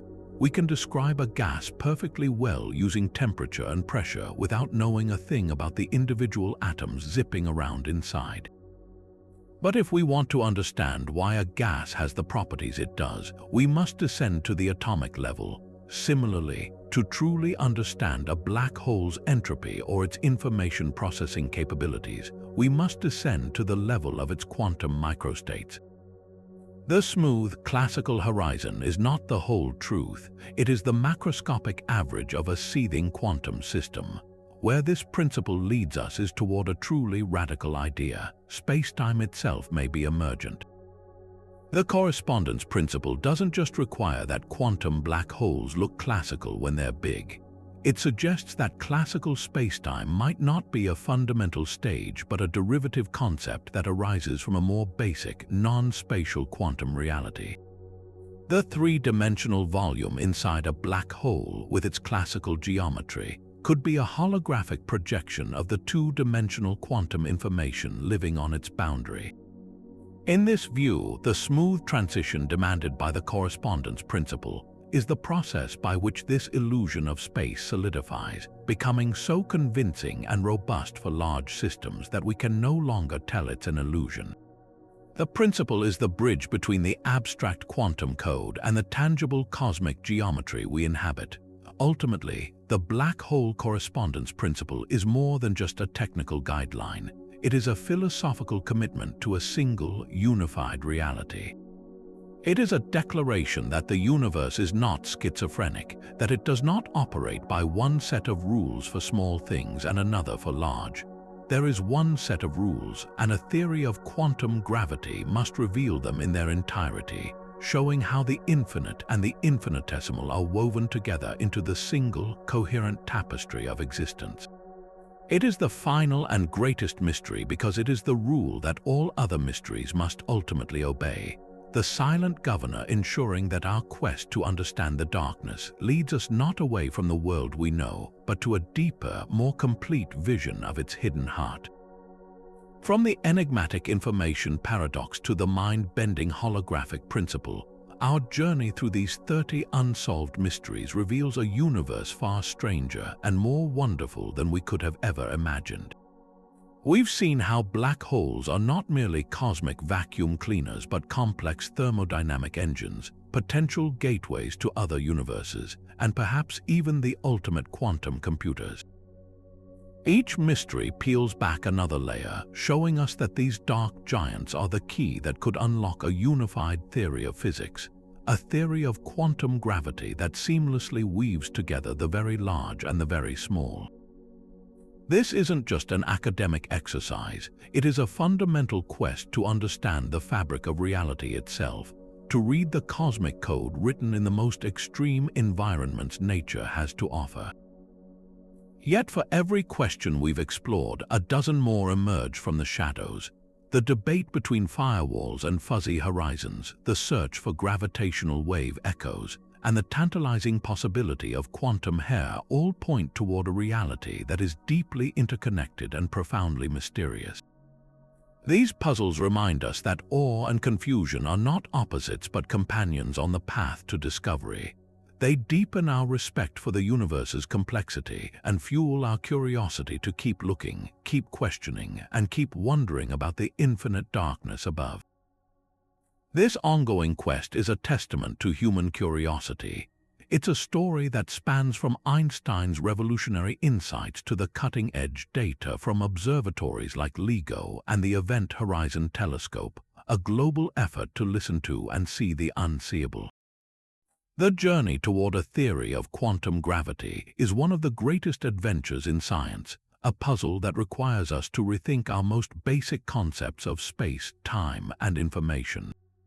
It challenges us to be bold, to imagine the impossible, and to appreciate that sometimes the universe's greatest secrets are hidden in plain sight, waiting just beyond the event horizon for a curious mind to uncover them. Now, we want to hear from you. Which of these 30 mysteries captured your imagination the most? Was it the terrifying firewall paradox, the elegant idea of ER equals EPR, or the cosmic potential of white holes?